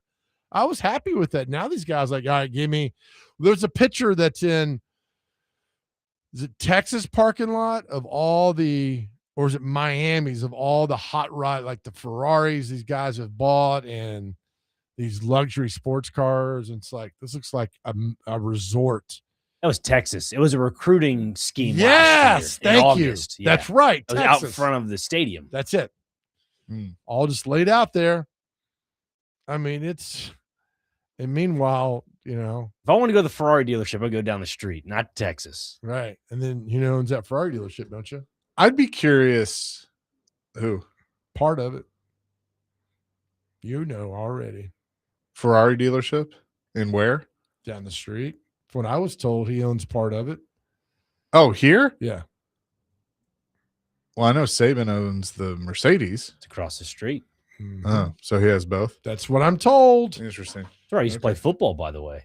That Ferrari dealership. Used to just be flat land. Oh, yeah. Is it Knights of Columbus? Yeah. Yeah. Yeah. Do you ever think about like when you talk to your coaching buddies but you look at everything going on with NIL, like how would Bobby Bowden handle this? How would Joe Paterno handle this? How would Bear Bryant? Great question. How would like all these Vince Dooley? I've talked to a few, like my girlfriend's stepdad played for Vince Dooley at Georgia, and we've kind of talked about this before of like. Coach, and he's like, Coach Dooley wouldn't put up with this stuff. BS. Yeah. They would all put up with this. Every right. one of them. They'd have to. That's right. the thing. I mean, like the coaches, that, coach the way they do would not want to put up with it. But if they wanted to have a job and have a team, they would have to. They'd be like, well, Bear Bryant's not going to. No. He'd have to. Bear Bryant got his ass kicked by USC. And then what did he do after that? Had black players at Alabama. Yeah. That is no secret. I mean, so you got to go and adapt to the game and see what happens. And the NIL back then, they would have done that. And they probably were anyway. Well, right. That's the other thing. It's like how much of the under the table stuff. I mean, the famous quote from Eric Dickerson and SMU, like, how'd you get that Corvette? It's like, oh, it's my grandma's Corvette or wherever it was. Like everybody knew. Everybody knew. There was I will not use the name. But there is a prominent coach that played as well.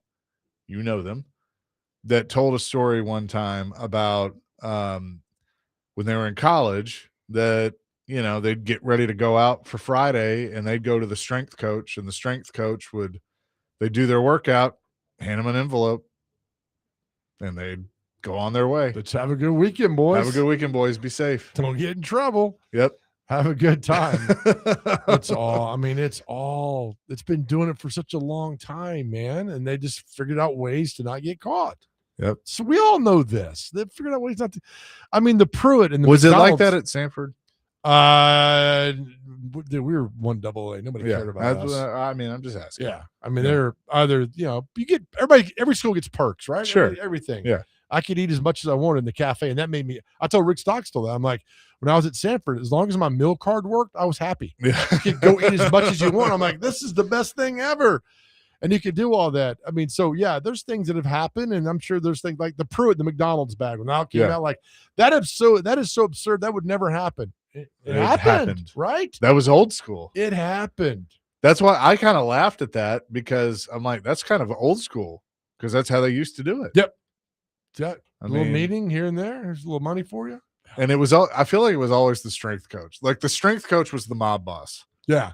Like he was the one that, like, because he saw the players every day. Yeah, and the coach can have plausible deniability. It's Right. like, did you know? I didn't know that. Yeah. It's like when a coach is talking to a school, like, did Lane Kiffin talk to LSU? Probably not, but you know who did?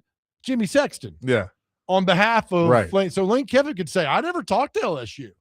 These coaches can also, I never talked to Tennessee, but your agent did. They all got agents, and they're all making a lot of money. 7285 says an 81 Datsun 310 was my first car. Heck yeah. It's a badass car. 2-door, no air conditioning, muffler fell off in Cullman, Alabama.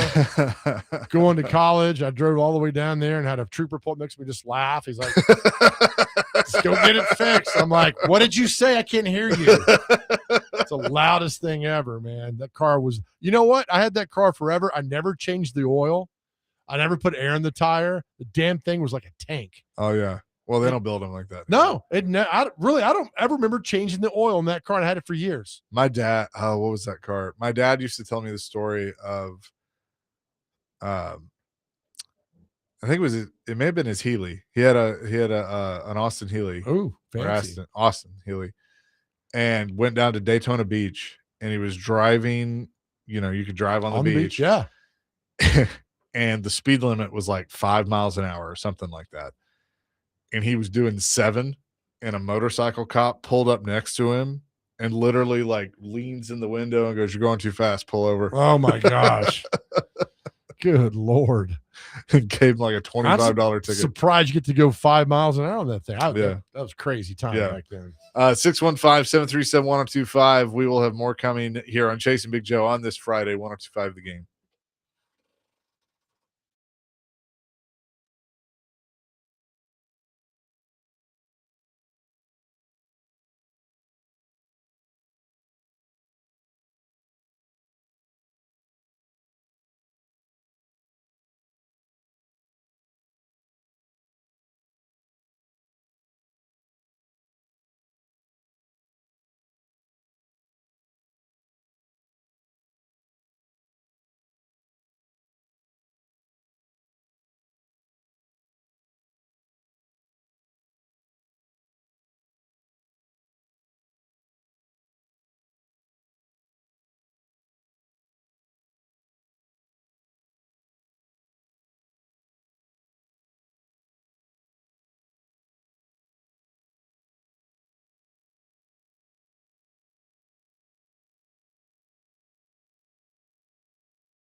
Chasing Big Joe 102.5 The Game on this Friday.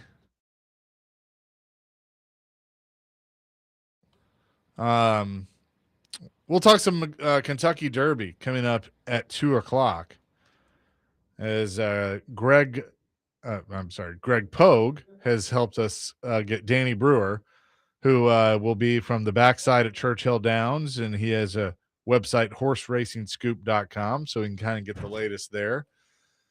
As the Kentucky Derby is this weekend, first Saturday in May. Hard to believe. Feels early. And Mother's Day is next weekend, right? How you doing? You doing okay over there? Yeah, I'm good. Okay, there you go. Yeah, Mother's Day is next weekend. That's Yeah. right. Steeplechase. Steeplechase going next on, weekend. So always the first Saturday in May, Run for the Roses, all those big parties up there. Remember a few years ago, Tom Brady had that big party, and like Vrabel was there, and Edelman, and everybody hanging out. Who was with Vrabel, I wonder? Yeah, right? So he was not there. So all that was happening with that, but I've never been. It'd be kind of cool. I've never been either, and like when I was younger, I definitely wanted to go, and now I'm just kind of like, I don't know if I care. It's a lot of crowd up there, man. Yeah, and I'm not into the crowds anymore. Well, it's also every time it rains, like the last couple of times. Well, I'm probably not the last couple of times, but every time I think about it, it's like muddy and it rains and everything that goes on. But people will go have a great time, and it's one of the biggest events in the country that happens every year. Is that the biggest sporting event attended wise? It's got to be, right? Indy 500 probably gets a couple 100,000 people. World Cup. There's not a stadium that holds 200,000 people. It's valid. It's very valid, pal. Would it be Daytona's 180,000, I think, something like that? Indy 500, but doesn't like 300,000 get to watch the Derby? I know it's apples and oranges, but yeah, you can't compare everything that goes there. But I think it might be. I guess Indy 500 and the Derby are 1-2. I would think so. That happened in the sporting events viewership that's being watched. Man, yeah. What you looking at? Wrestling videos? No. Did you know that I saw this? I think it was like 25 years ago today, something like that. AOL Instant Messenger was born. Was it really? Yeah. I think they'd be long before that. I was an AOL in the mid 90s. Well, the actual, like, just the AIM, not AOL. Okay. But that was what I used. That's how we used to all communicate. You had the disc, put the disc in. No, this was, you just downloaded just the Instant Messenger. You didn't need the disc. Yeah, Okay. It was just all it did, it had no email. It was just we called it AIM, AOL Instant Messenger. That's right. Yeah. All that time, like email when it came out in the late 80s. You've got mail. It was something else, and so much time wasted on that. Yeah. And the Indy 500 is over 300,000 now. Is it? Yeah. I mean, when you count the infield and the grandstands and everything, yeah, it's crazy. Is there now more? That I definitely want to go to. I want to see if there's more the Kentucky Derby than the Indy 500. 4097 says the Waste Management Open has like 300K on Saturday. Okay. Out in Phoenix. That'd be a fun one to go to because they have the party hall and all that stuff. They do. Sounds like a really good time out there. That's what she said.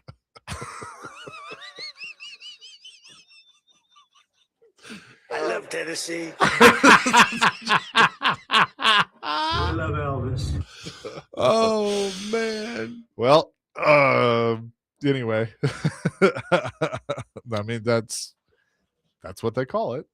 Indy 500 consistently lists a host over 300,000 fans, and I'm trying to find what the Kentucky Derby.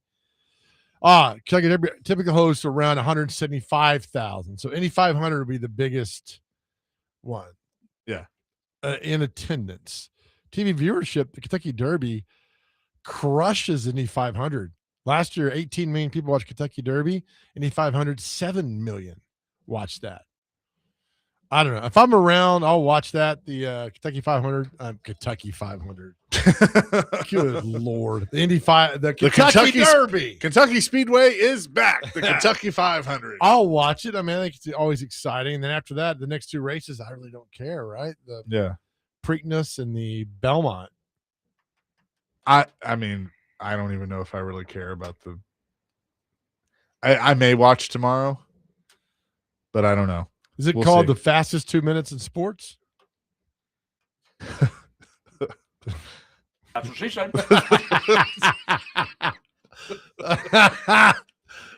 Sounds like a Friday night.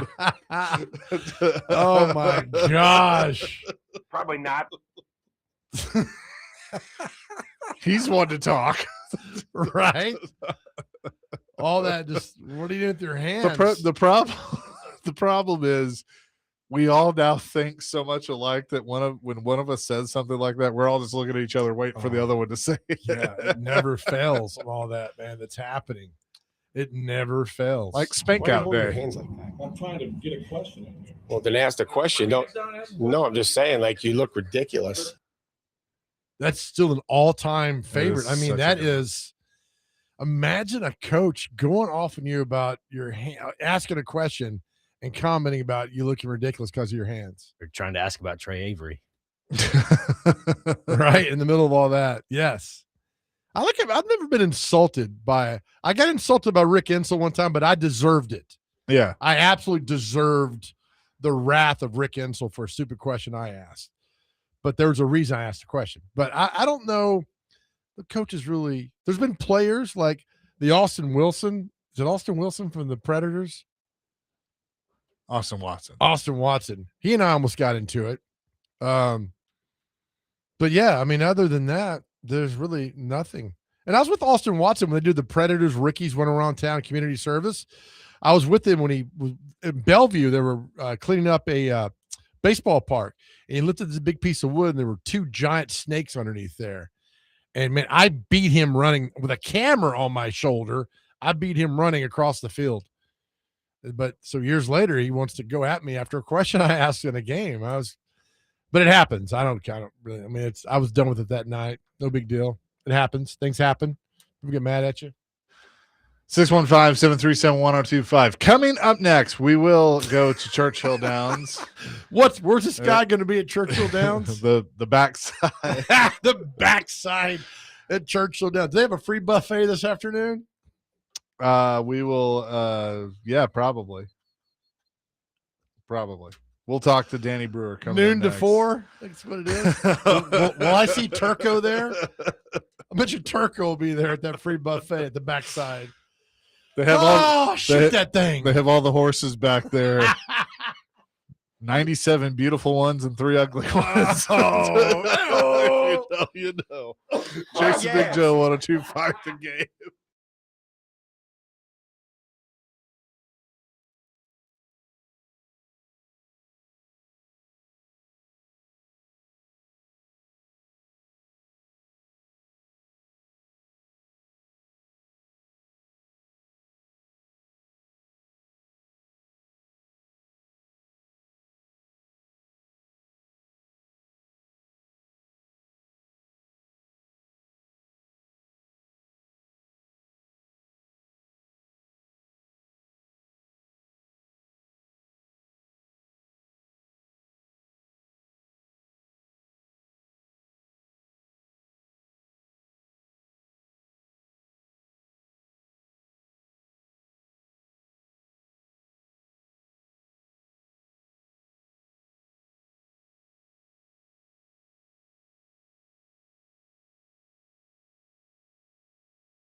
Hour number 3, Chasing Big Joe, 102.5 The Game here on this Friday. Coming up this weekend, it is the fantastic 152nd Kentucky Derby at Churchill Downs. And to talk more about that, we say hello to Danny Brewer, horseracing.scoop.com, and longtime friend of Big Joe and Greg Pogue, that you've heard him on their show from over the years. Danny, how you doing?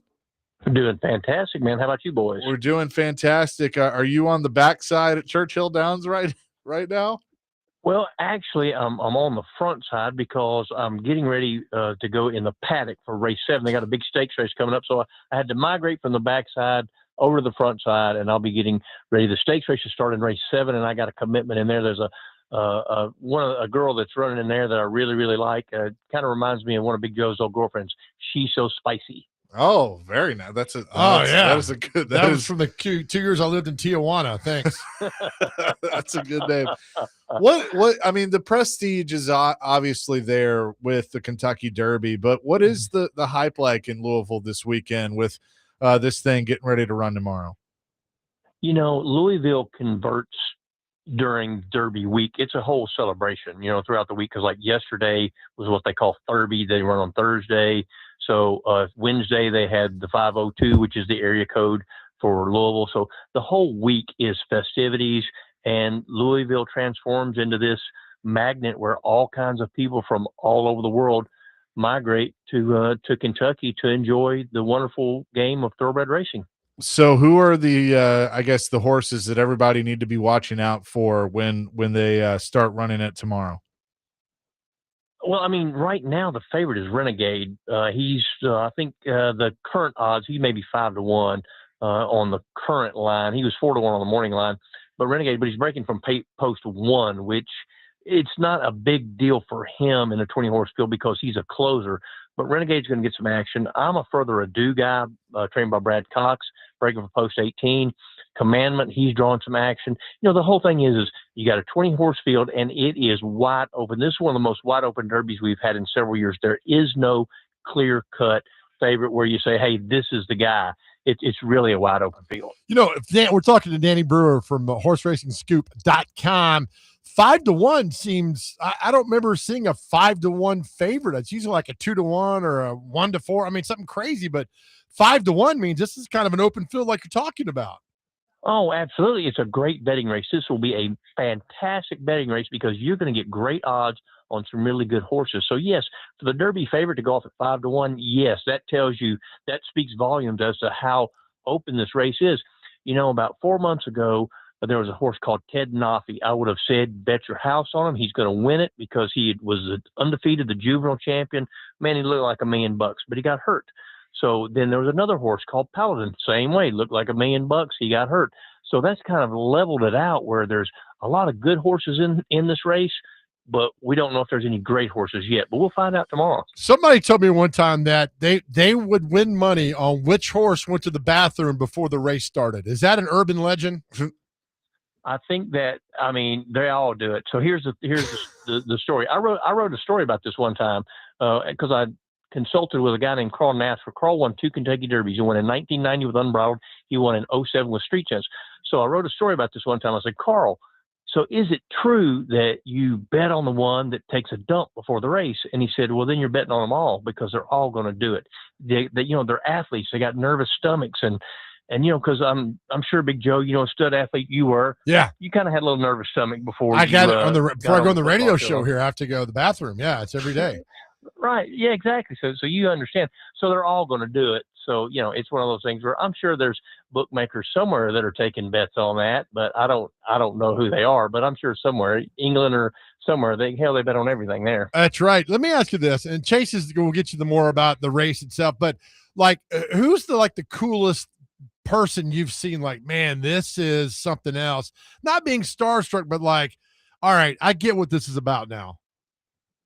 So last year, I mean, I've seen all kinds of people because I've been at every Kentucky Derby since 2010, right. And I'd come up to a couple before that. So, I've seen a lot of different folks over the years. One of the things that struck me was last year I saw Ralph Sampson here. I don't know if you remember, guys. Yeah. Ralph Sampson, 7-4.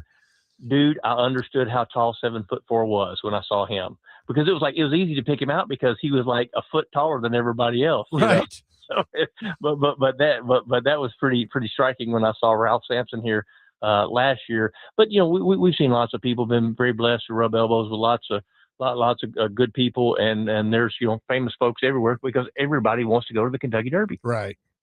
What I guess horse owners should we watch out for? I mean, I know we got some of the same that typically show up every year. Is Renegade owned by one of those that has won it before? No, he's not. He's a guy. He's owned by a guy that owns a trucking company. Oh, wow. Now he's trained by Todd Pletcher, and Todd Pletcher has won a couple of Kentucky Derbies before. So Renegade, he's not one of those. Because you think about like Coolmore and Calumet and some of those people, and Mike Rapoli and all those kind of guys, which Mike Rapoli's never won a Kentucky Derby. But anyway, when you think about those Godolphin, some of those big time owners, I mean, they've all got horses in the race, but it's one of those things where the beauty of the Kentucky Derby is if you can get a good 3-year-old colt and you can get him here, then you got a chance. 2 years ago, a guy named Lance Gasaway won with Mystic Dan. Mystic Dan was a great story because he was a homebred. They had bought the mare. They paid $10,000 to have Golden Sense bred to their mare, and he wins the Kentucky Derby. So they probably had about, $15,000 in the horse. A few years back, California Chrome, y'all remember him in 2014. Yep. They had $9,500. They paid $8,000 for the mare, Love the Chase. They paid $1,500 for Lucky Pulpit to breed to her, and he wins the Kentucky Derby. So, you can do that with those. And I think there's been 66 homebreds in the 152 years who have won the Kentucky Derby. So you don't necessarily have to have the $1 million colt to win it. And that's the beauty of it all. Go ahead, Joe. I would say our Dr. Crane back here would like to explain more about what you were just talking about. I'm kidding. That's a joke. We all get all that to say. But there's a rhyme and reason, right, to all this about who wins, who doesn't win. And if you win, I mean, your horse, right? It becomes, I don't know how to say this on the radio without getting in trouble, right? If your horse wins, you get to, sire it out. It's a ticket to immortality. There we go. Thank you. So, because he'll always be remembered forever.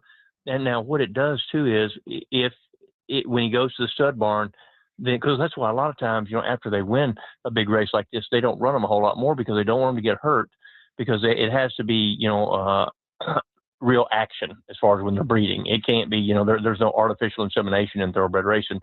As far as the breeding goes, it has to be the real action going on. So you want to keep the horse healthy where he can do his job, and so that's, when I get reincarnated, maybe I can become a thoroughbred racehorse and win a race or two, and then, go on off to the breeding shed, Yeah, that would be a good way to come back for sure. Danny, if someone has never been to the Kentucky Derby, I mean, can you truly describe what it is like to walk in there for the first time? I think in one word, it would be magical. I mean, it's like, so I wrote a story a few years back, I'm out there on the rail, my hands are sweaty, my knees are knocking, I'm standing in some mud because it's been raining, but man, I felt like a $100 bill, it was one of the greatest things. And so it's just so enthralling, and it's just really a happy place. Everybody here's happy. You're having a good time. You're dressed to the nines. It's a sport of kings, and you can be king for a day.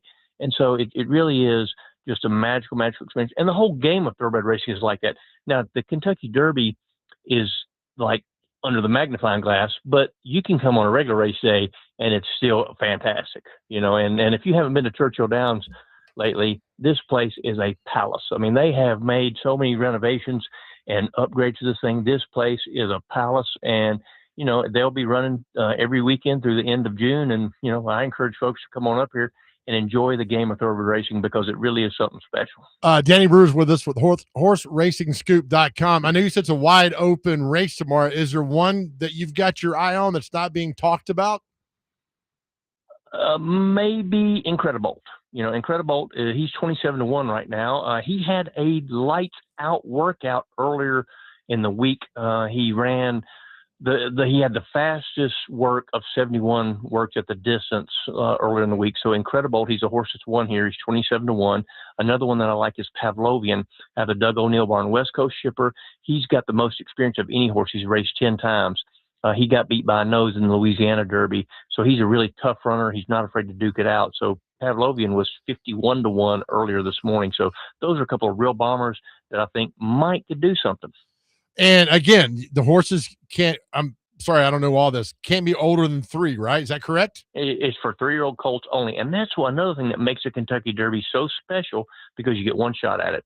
So, if you're a horse trainer and you get that one really, really good horse, well, man, you better make the most of it, because you only get one shot with him at the Kentucky Derby. I just couldn't imagine. I mean, the one shot and then your horse wins. You got the trainer, the owner. I mean, what just enjoyment to watch all that come to fruition, because you talk about, I mean, that is life changing in 2 minutes. No, it is. It really is a life changing event. And I've joked with some of the guys. There's a buddy of mine named Tom Amos. He won the Kentucky Oaks, which they're running the Kentucky Oaks today. But that's for the 3-year-old fillies. He won the Kentucky Oaks in 2019 with a horse called Serengeti Empress.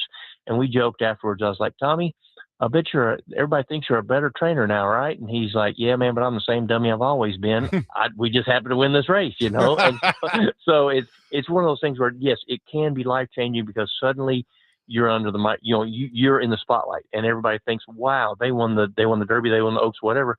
That means they're pretty dang good, and they were probably pretty good all along. It's just that they happen to get that good horse and have things go right on that special day. Danny, it's going to be a fun weekend for sure. Appreciate your time today, and we will do it again down the road. Yeah, so, guys, I'm just going to close with this. This sport's great. You can find me on horseracingscoop.com. I'm also a contributor for Forbes. I'm the thoroughbred racing contributor for Forbes, so Forbes.com. Yeah, and so go to Forbes.com. You can check me out there. And remember, if you got a hunch, bet a bunch, back a horse, and get paid. There you go. Thank you, Danny. Appreciate it. All right, thanks, guys. Yeah, Danny Brewer joining us, talking a little Kentucky Derby. I like that, actually. He's just down the road and lives in Smyrna, getting up there. Yeah. That's pretty cool. He drops the Forbes thing at the end. Yeah. Hell, I'd have led with that. Ask me questions about Forbes. I know. Well done. Yeah, so there you go. So Renegade and then Incredibolt. Those are some good names. By the way, I just looked at the full list of rookies that are in Titans camp to try out. They're on a tryout. There's some familiar names that I didn't realize were incredible. We're trying out. Yeah. No, that's one of them. And Renegade. Yeah, there you go. I'll give you some of those coming up next. I like it, buddy. That? Chasing Big Joe on this Friday, 102.5 The Game.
At 5-1. All right, welcome back to the Chase and Big Joe show right here on 102.5 The Game.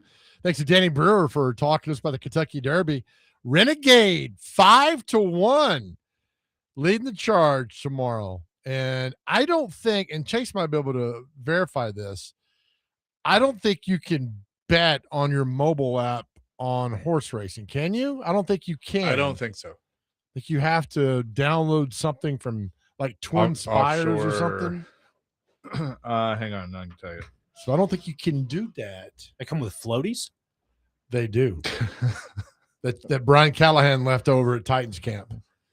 Pool noodles, floaties, and cases of Capri Sun. Do you think, like, all right, so a few years ago, when we celebrated Floyd and, did his celebration of life and all that stuff, Sally was letting us look through some of his stuff, the boxes, and like he had a lot of stuff from the Titans that had been boxed up the day he got let go, and he never opened. Yeah. It was all very nice and wrapped and stuff like that. And I'm, so when they fired Callahan, do we think they did that, or they just bagged it up and trashed? They probably brought in a wood chipper and then just did that. And same with Vrabel. Did all that, yeah. Vrabel made it a point, very open point, that he took all of his clothes to the Goodwill on 8th Avenue and dumped them off. He said that many times. Yeah. He wanted everybody to know. Yeah.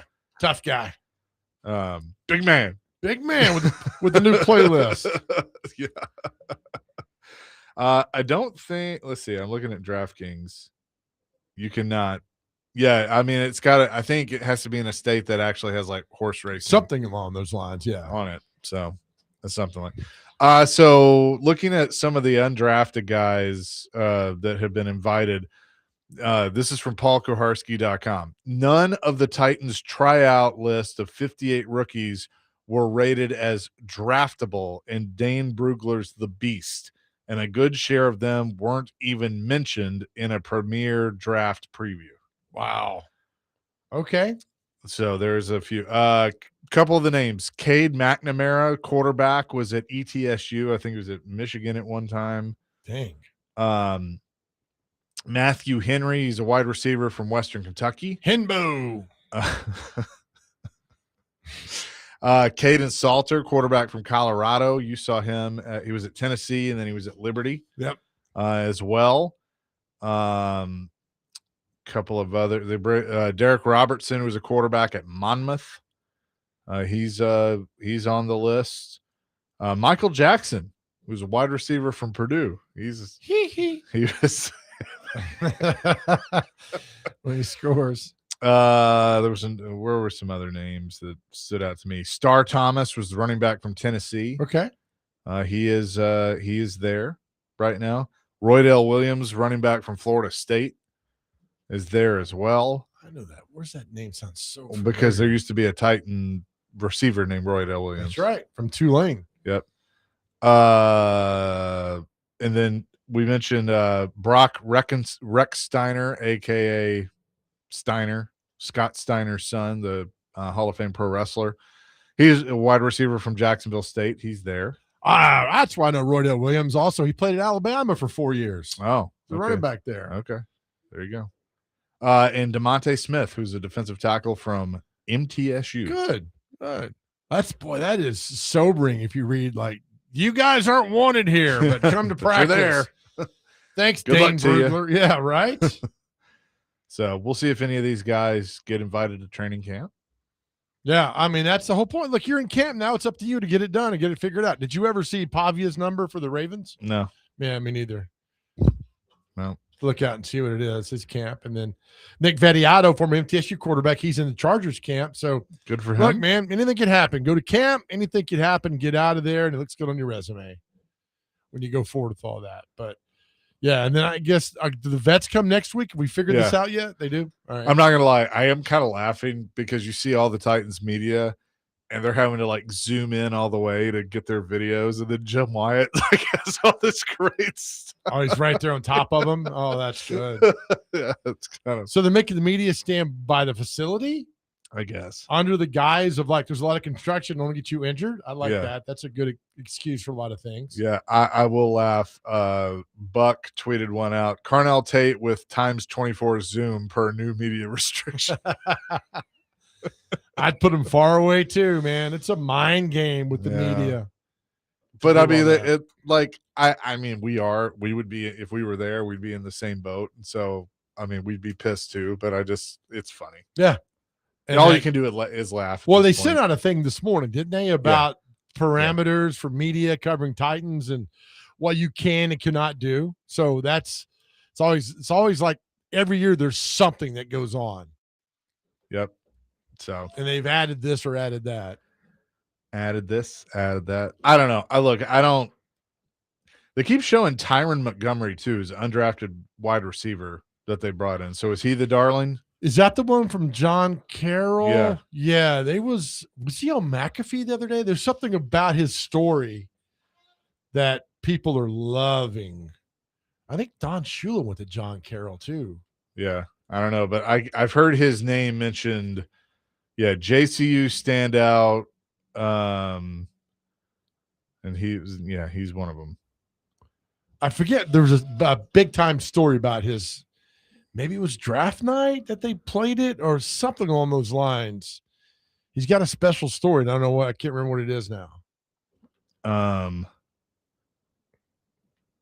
on. So he's pretty good. He had over 1,500 receiving yards. Okay. This year. I mean, he had several games over 100. He had 1, 2, 3, 4, 5. But what's 6, it make 7 games over 100 yards? What makes him unique though? Is he 5'2"? I don't know. Which would be great. Can you imagine a receiver at 5'2"? Where'd he go? I have no idea. He's over there. How'd he get over there? I couldn't see him. Well, he's 5'2". Huh. He was at Nicholls State and then went to John Carroll. Okay. So, I don't know. I mean, maybe he'll be one of those camp darlings. Camp darlings. And then what does that mean for our boy Restrepo? I think he's going to enjoy his time in training camp. And then he's probably gone. Oh, man. Watch him become a coach. I don't know, man. Cam's like, I need him here as a coach. I got to figure out this Tyron Montgomery now. Now it's bugging me. His story. I know nothing. He was Ricky says on our text line, he's only been playing football for like 2 to 3 years. He was a basketball player. He graduated in 2019 and walked on to play basketball for LSU. Yeah. Okay. There's a story behind him. Tons of room for growth. So I guess that's why people are excited about him. Maybe so, man. I don't know. It's too much to read his Wikipedia page on the air. I'd be curious of something nowadays of all of the guys that, are in the NFL. What is their, how long did they play football before college? Because I do feel like you're not seeing as much playing young. They're waiting till, at least 8th grade, something like that. Right. But I mean, we do hear stories of I think Derek's one of them. He didn't really play football until he was in high school.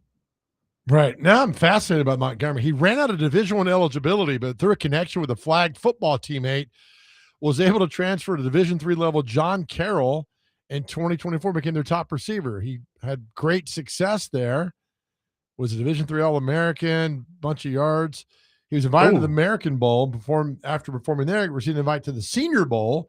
He was only Division III player at both games, became the first John Carroll player ever to be invited to the Senior Bowl. Well, watch what Dr. Crane just sent us. This is from Sleeper Titans. Titans free agent signee Tyron Montgomery versus Giants number 37 pick Colton Hood at the Senior Bowl. And Montgomery just absolutely dekes him out of his cleats. I mean, that's a nice move. Oh, wow. That is. I mean, just absolutely breaks on him. Terry McCormick just said, originally basketball recruit to LSU in 2019. Oh, did he get a strong-ass offer? He might have, right? Because that would have been Will Wade, right? I think, was Will Wade there in 2019? I think that was like his first year, maybe. Okay. Then because you give Will Wade credit if he makes the Titans roster. Yeah. Interesting. Yeah, they got a couple of. They're showing Cade McNamara and Caden Salter.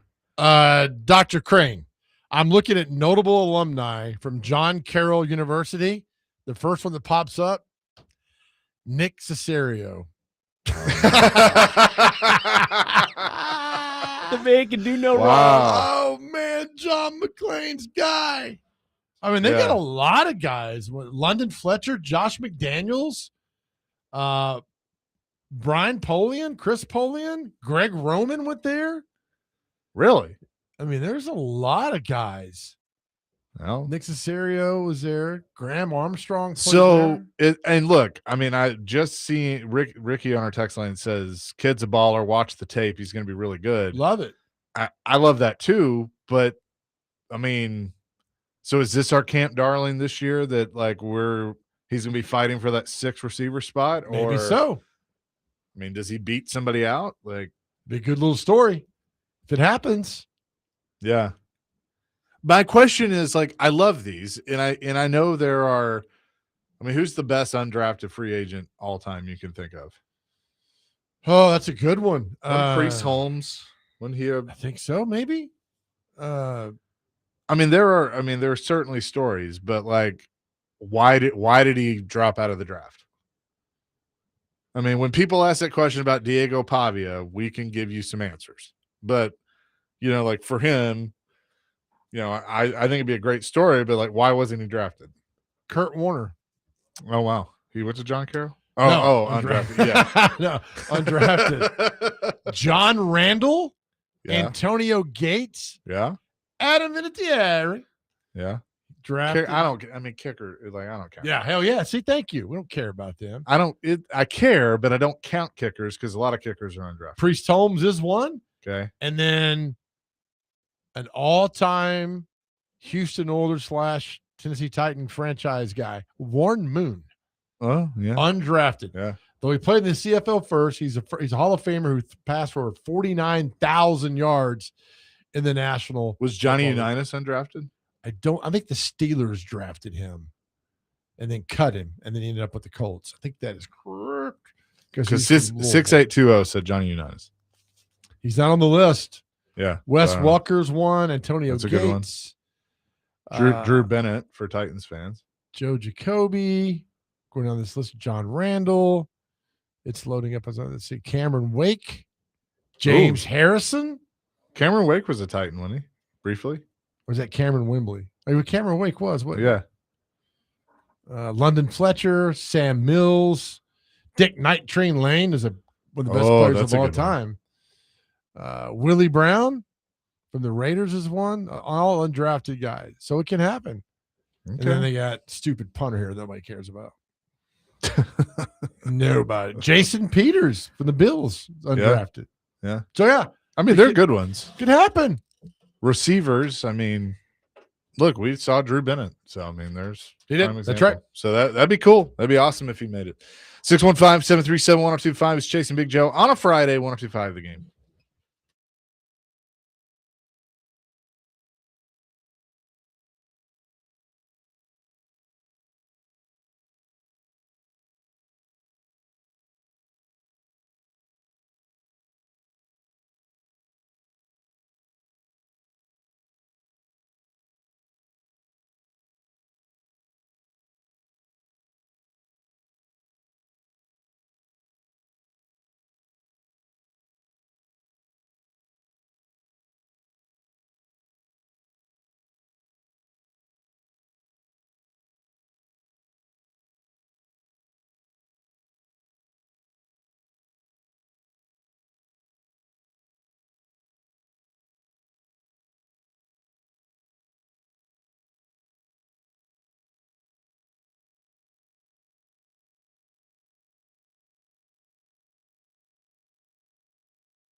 Chase a Big Joe 102.5 The Game here on this Friday. I'm laughing at so Koharski tweeted out a picture of before and after of the Titans locker room, because remember the locker room at the facility had the giant Titans logo on the top. Yes. So they took it down, I guess, put up a regular bland ceiling. Oh no. So I was like, okay, whatever. So not a whole lot to cover over there in Titans camp today, I'm gathering. Well, when you're covering from the stadium, right? You're a million miles away. I get all that, yeah. By the way, just people were asking like anything about the Predators GM search. Nothing new there, but I have really enjoyed the playoffs, and we had a couple of series come to an end. Yesterday, Philadelphia knocks off, or I guess that was a few days ago, but Philly knocks off Pittsburgh, so they move on. Minnesota and John Hines defeat the Dallas Stars 5-2. They will, and Minnesota will take on Colorado, and then Anaheim beats Edmonton 5-2, and they move on and will play the winner of Vegas and Utah. But the Edmonton Oilers, even after Connor McDavid signs a 2-year bridge deal, once again will not win the Stanley Cup this year. Oh well, they announced the Jack Black Award for coach, right? With Jack Adams. Jack Adams. Lord. Jack shows you how much I pay attention to this. It just says it says Jack Adams here. I'm like, it's Jack Black. All right. John Cooper, where's Dan Muse? Where's he? That is former Predators assistant Dan Muse, Pittsburgh. Okay, and then Lindy Ruff. Yep, Buffalo. That's Greg Ruff's uncle. Do you know that? I'm going to say that's probably not true. It is not true. You're right. And John Cooper, it was not Chris Sanders' coach at Ohio State. It was not. Different John Cooper. Yes. That's true. He didn't coach it. When there was John Cooper that coached at TSU too. Yeah. What was his name? Cooper. I think it was John. Oh, basketball. Yeah. That's right. So not him either. No, not him at all. Right. I don't know if you caught this at the end of the Anaheim game, but they started chanting USA after they beat Edmonton. Yeah. It was pretty funny. Yeah. Did they? Yeah. Heck yeah, USA. They're young. I mean, I will admit, I thought the wheels would fall off because they were so young and didn't have the experience, but they're really talented. Dostal and Net's incredible. Yeah, well, and obviously you add Q and as the head coach, Joel Quenneville. I mean, he brings that experience. There's a reason, why you hire him. So he's got 3 Stanley Cups and a lot of wins. Was that for the Blackhawks? Yeah. Okay. He was with the Blues, the Blackhawks, and then he was with the Florida Panthers. And then everything came out with the scandal, so he stepped down. Andrew Brunette took over as the interim coach, but he would have been the coach of those teams that won the Stanley Cup. So you got Tampa Bay at Montreal. Montreal leads the series 3-2. That place will be going crazy. Yep. Sabres at the Bruins. That's Buffalo's up 3-2. Yep. Not the Garden, whatever it's called now. TD Garden. There you go. We'll go crazy. And then Vegas at the Utah Mammoth. That's been my favorite series. The Delta probably. Center will be going crazy. Oh, yeah.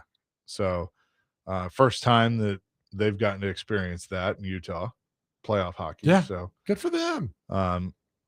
It'll be fun. I think Montreal closes it out tonight at home. Tough place to play. I think Buffalo closes it out tonight. Oh, it took you a minute on that one. And I think Utah forces 7. Okay. Back to Vegas. If Buffalo loses tonight, they lose the series. And now I would agree. The doubt's now in their head, like, oh, we can't. Even going back to Buffalo, I'd probably agree with you on that. And I'd say the same for Montreal. I mean, how much does Tampa's experience and isn't Montreal? I think Montreal's coach is Marty St. Louis too, who played for both teams. Okay, but played with Tampa. Well, I think he was on the team in 2004 when they won the cup. Oh, Marty St. Louis. Yeah. And then you got tomorrow. Round 2 gets underway in the East with Philadelphia and Raleigh to take on the Carolina Hurricanes. And then John Hines. You think John Hines has a picture of Trotz in his office? Probably. I mean, right? It'd be something to motivate you. Like, yeah, they showed me the door. I'm here. This is for you, buddy. Yeah, probably. You never know. I mean, he wouldn't. They weren't going to keep him here, right? No, There was no I mean, chance. look, I don't. He gets it, and I don't blame. I mean, just like if this new GM comes in and goes, "Hey, I'm going to bring in my own coach," like I get it. Go ahead. and they get it too. They Yeah. understand this. Yeah. So, and look, I think if Andrew Burnett got let go, some of these teams that have an opening, he would definitely be in consideration. Oh, absolutely. With the experience, why not? So, I mean, look, I mean, if you end up like if Tom Fitzgerald's involved at all, I would say that Andrew Burnett's probably going to stay because they're teammates. They were teammates on the first team, and then also Burnett was an assistant coach in New Jersey with Fitzgerald there. Okay, so, buddies, the buddy system. Yeah, so I would say that he'd have a good chance to stay. And I mean, I still think no matter what, he has a good chance to stay because he, the way they played and almost made it to the playoffs, that certainly says something, even after the trade deadline. You don't think there's an uprising if they keep Burnett? I think you're gonna have some people that won't like it, but you'll have some people that are like, well, let's just see what happens. I can make you an argument. I'd rather you make me a sandwich. And I can do that too. Mustard or mayo? Mustard. Okay. Yeah, all right, we can do that. I can make you an argument that if you're, let the GM get in here for a year and see what happens and then reevaluate, or, if you have a guy in mind like Barry did, then go ahead and do it. Okay. Another bad start. Get him out of here. You should have gotten him out. So it's all about the winning, people. Yep, it is. Coming up next, we'll tell you what day it is and celebrity birthdays and put a bow on the week. It's Chase and Big Joe, 102.5 The Game.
Chase the Big Joe, 102.5 The Game on this Friday. DVD coming your way here in a few minutes. Reminder, if you were thinking Vandy baseball would be on this afternoon, it's actually on right now on 94.9 The Fan. They moved that game up so you can hear the Pistons and the Magic tonight starting at 6 after DVD, the NBA playoffs. Did they move the game up so the playoffs could air here on the I guess. 102.5? I guess that was their intent. I don't know. Is there bad weather moving through Tuscaloosa? I guess. Yes, there is. But they continue their series against Alabama.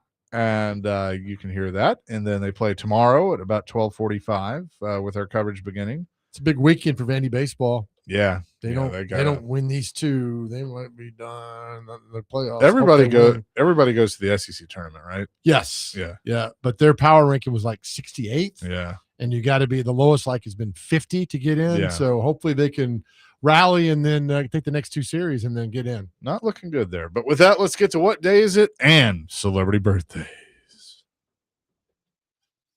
First on the list today, bread pudding recipe exchange day. So if you have different recipes, exchange them with a friend. Couple appreciation days today, along with CSS Reboot Day, Executive Coaching Day, Frequent Flyer Day. Shout out to Frequent Flyers. Shout out. Global Love Day, International Sauvignon Blanc Day, if you like a good Sauvignon Blanc. Let's see, International Space Day, International Tuba Day, International Workers Day, Keep Kids Alive Drive 25 Day, Law Day, Mother Goose Day, Loyalty Day, Lay Day, May Day, not April Day, May Day, National Chocolate Parfait Day, National Purebred Dog Day, National Salad Day. Hold up. Is Lay Day LEI? Yeah, I know what it is. It's still is it? But yes, I need clarification because there is another Lay Day. Oh no, that we need clarification. Yeah, no, it's not that lay. No, LEI, the lay that you wear. Yes, thank you very much. No, thank you, pal. You're welcome. New Homeowners Day is today. Phone in sick day. What did I? Okay, I'm going to continue. Keep going. Is Lay Day the fastest 2 minutes in sports, or is that the Kentucky Derby? That might be a close second.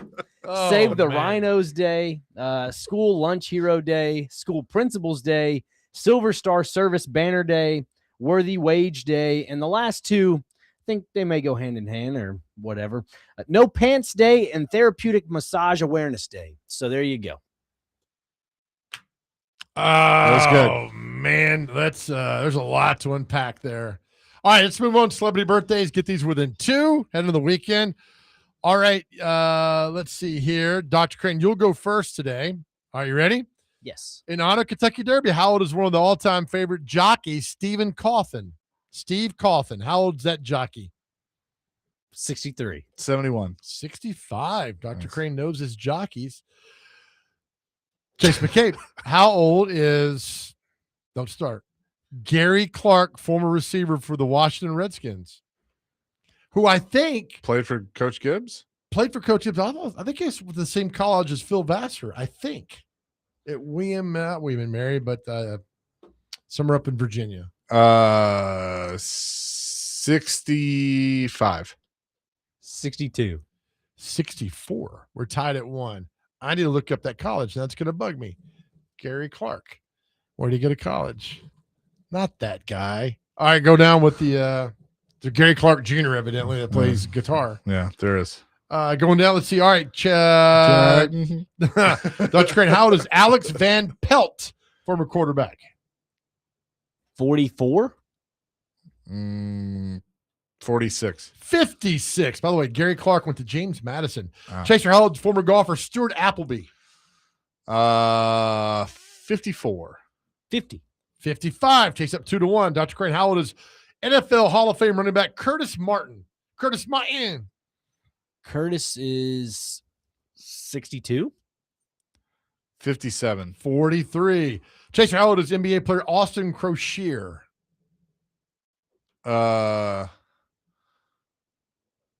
32. 30.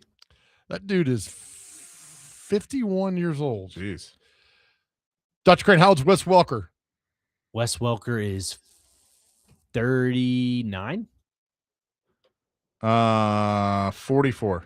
45. Chase up 3-1. Remember when he dropped the pass and Giselle went off on him? Yeah. Like, what do you want my husband to do? Catch and throw? Yeah. Chaser, how old is Tim McGraw? Friend of the show? Yeah. 62. 58. 59. It's 3-2. Chase Sorry, is up. Tim. Dr. Grant, how old is movie director Wes Anderson? 74. 60. 57. Lightning round now. Chaser, how old is author singer Judy Collins? More singer than author. I'm going to say 62. 68. 87. How old, Dr. Crane, is singer Rita Coolidge, who I think went to Maplewood High School? Rita Really? Coolidge. Rita is 71. 78. 81.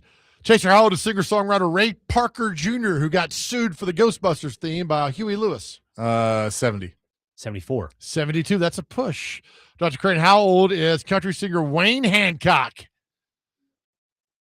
Wayne is 69. 71. 61. Chaser, actor Charlie Schlatter was most notable Excuse in you. Diagnosis Murder with Dick Van Dyke. Was he like the longer hair guy? He is not. I don't know. 70. 72. 60. Dr. Crane, how old is Darcy Retzky, bass player Smashing Pumpkins? 60. 61. 58. We're tied at 3. This is the last one. Chaser, how old is TV personality Abby Huntsman? She's on your favorite show, The View. Abby Huntsman. 58. I'm going to go 61. 40. Last one. Damn. Actor Darius McCrary. He was on Family Matters. Dr. Crane, go. 58. 60. 50. And that's all we got. That's it. It's a The tie tie. headed to the weekend. That's all right.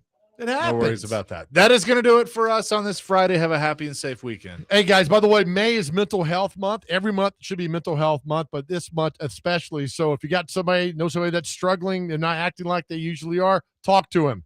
When they say, hey, how you doing? Like, I'm okay. They're not okay, all right? It's okay to keep asking, talking to them. That's fine, because we say all the time, man, we want you here. We need you here. And listen, if you're struggling with something, do this. Just ask God that you need a break. Say, Lord, I need a break right now in my life. He'll give you a break, right? If you're struggling and something's tough for you right now, please do that. Doesn't matter you talk to God as long as you talk to God, right? So know that you are beautiful, you're wonderful, you're powerful, you're doing great. We think you're the best. If you need to talk to us, please reach out. Please reach out. Know how powerful and wonderful you are. Know that we love you. More importantly, more than anything else in this world, know how much God loves you. Amen to that. Peace, love, rock and roll DVD coming your way from First Horizon Park next on 102.5 The Game.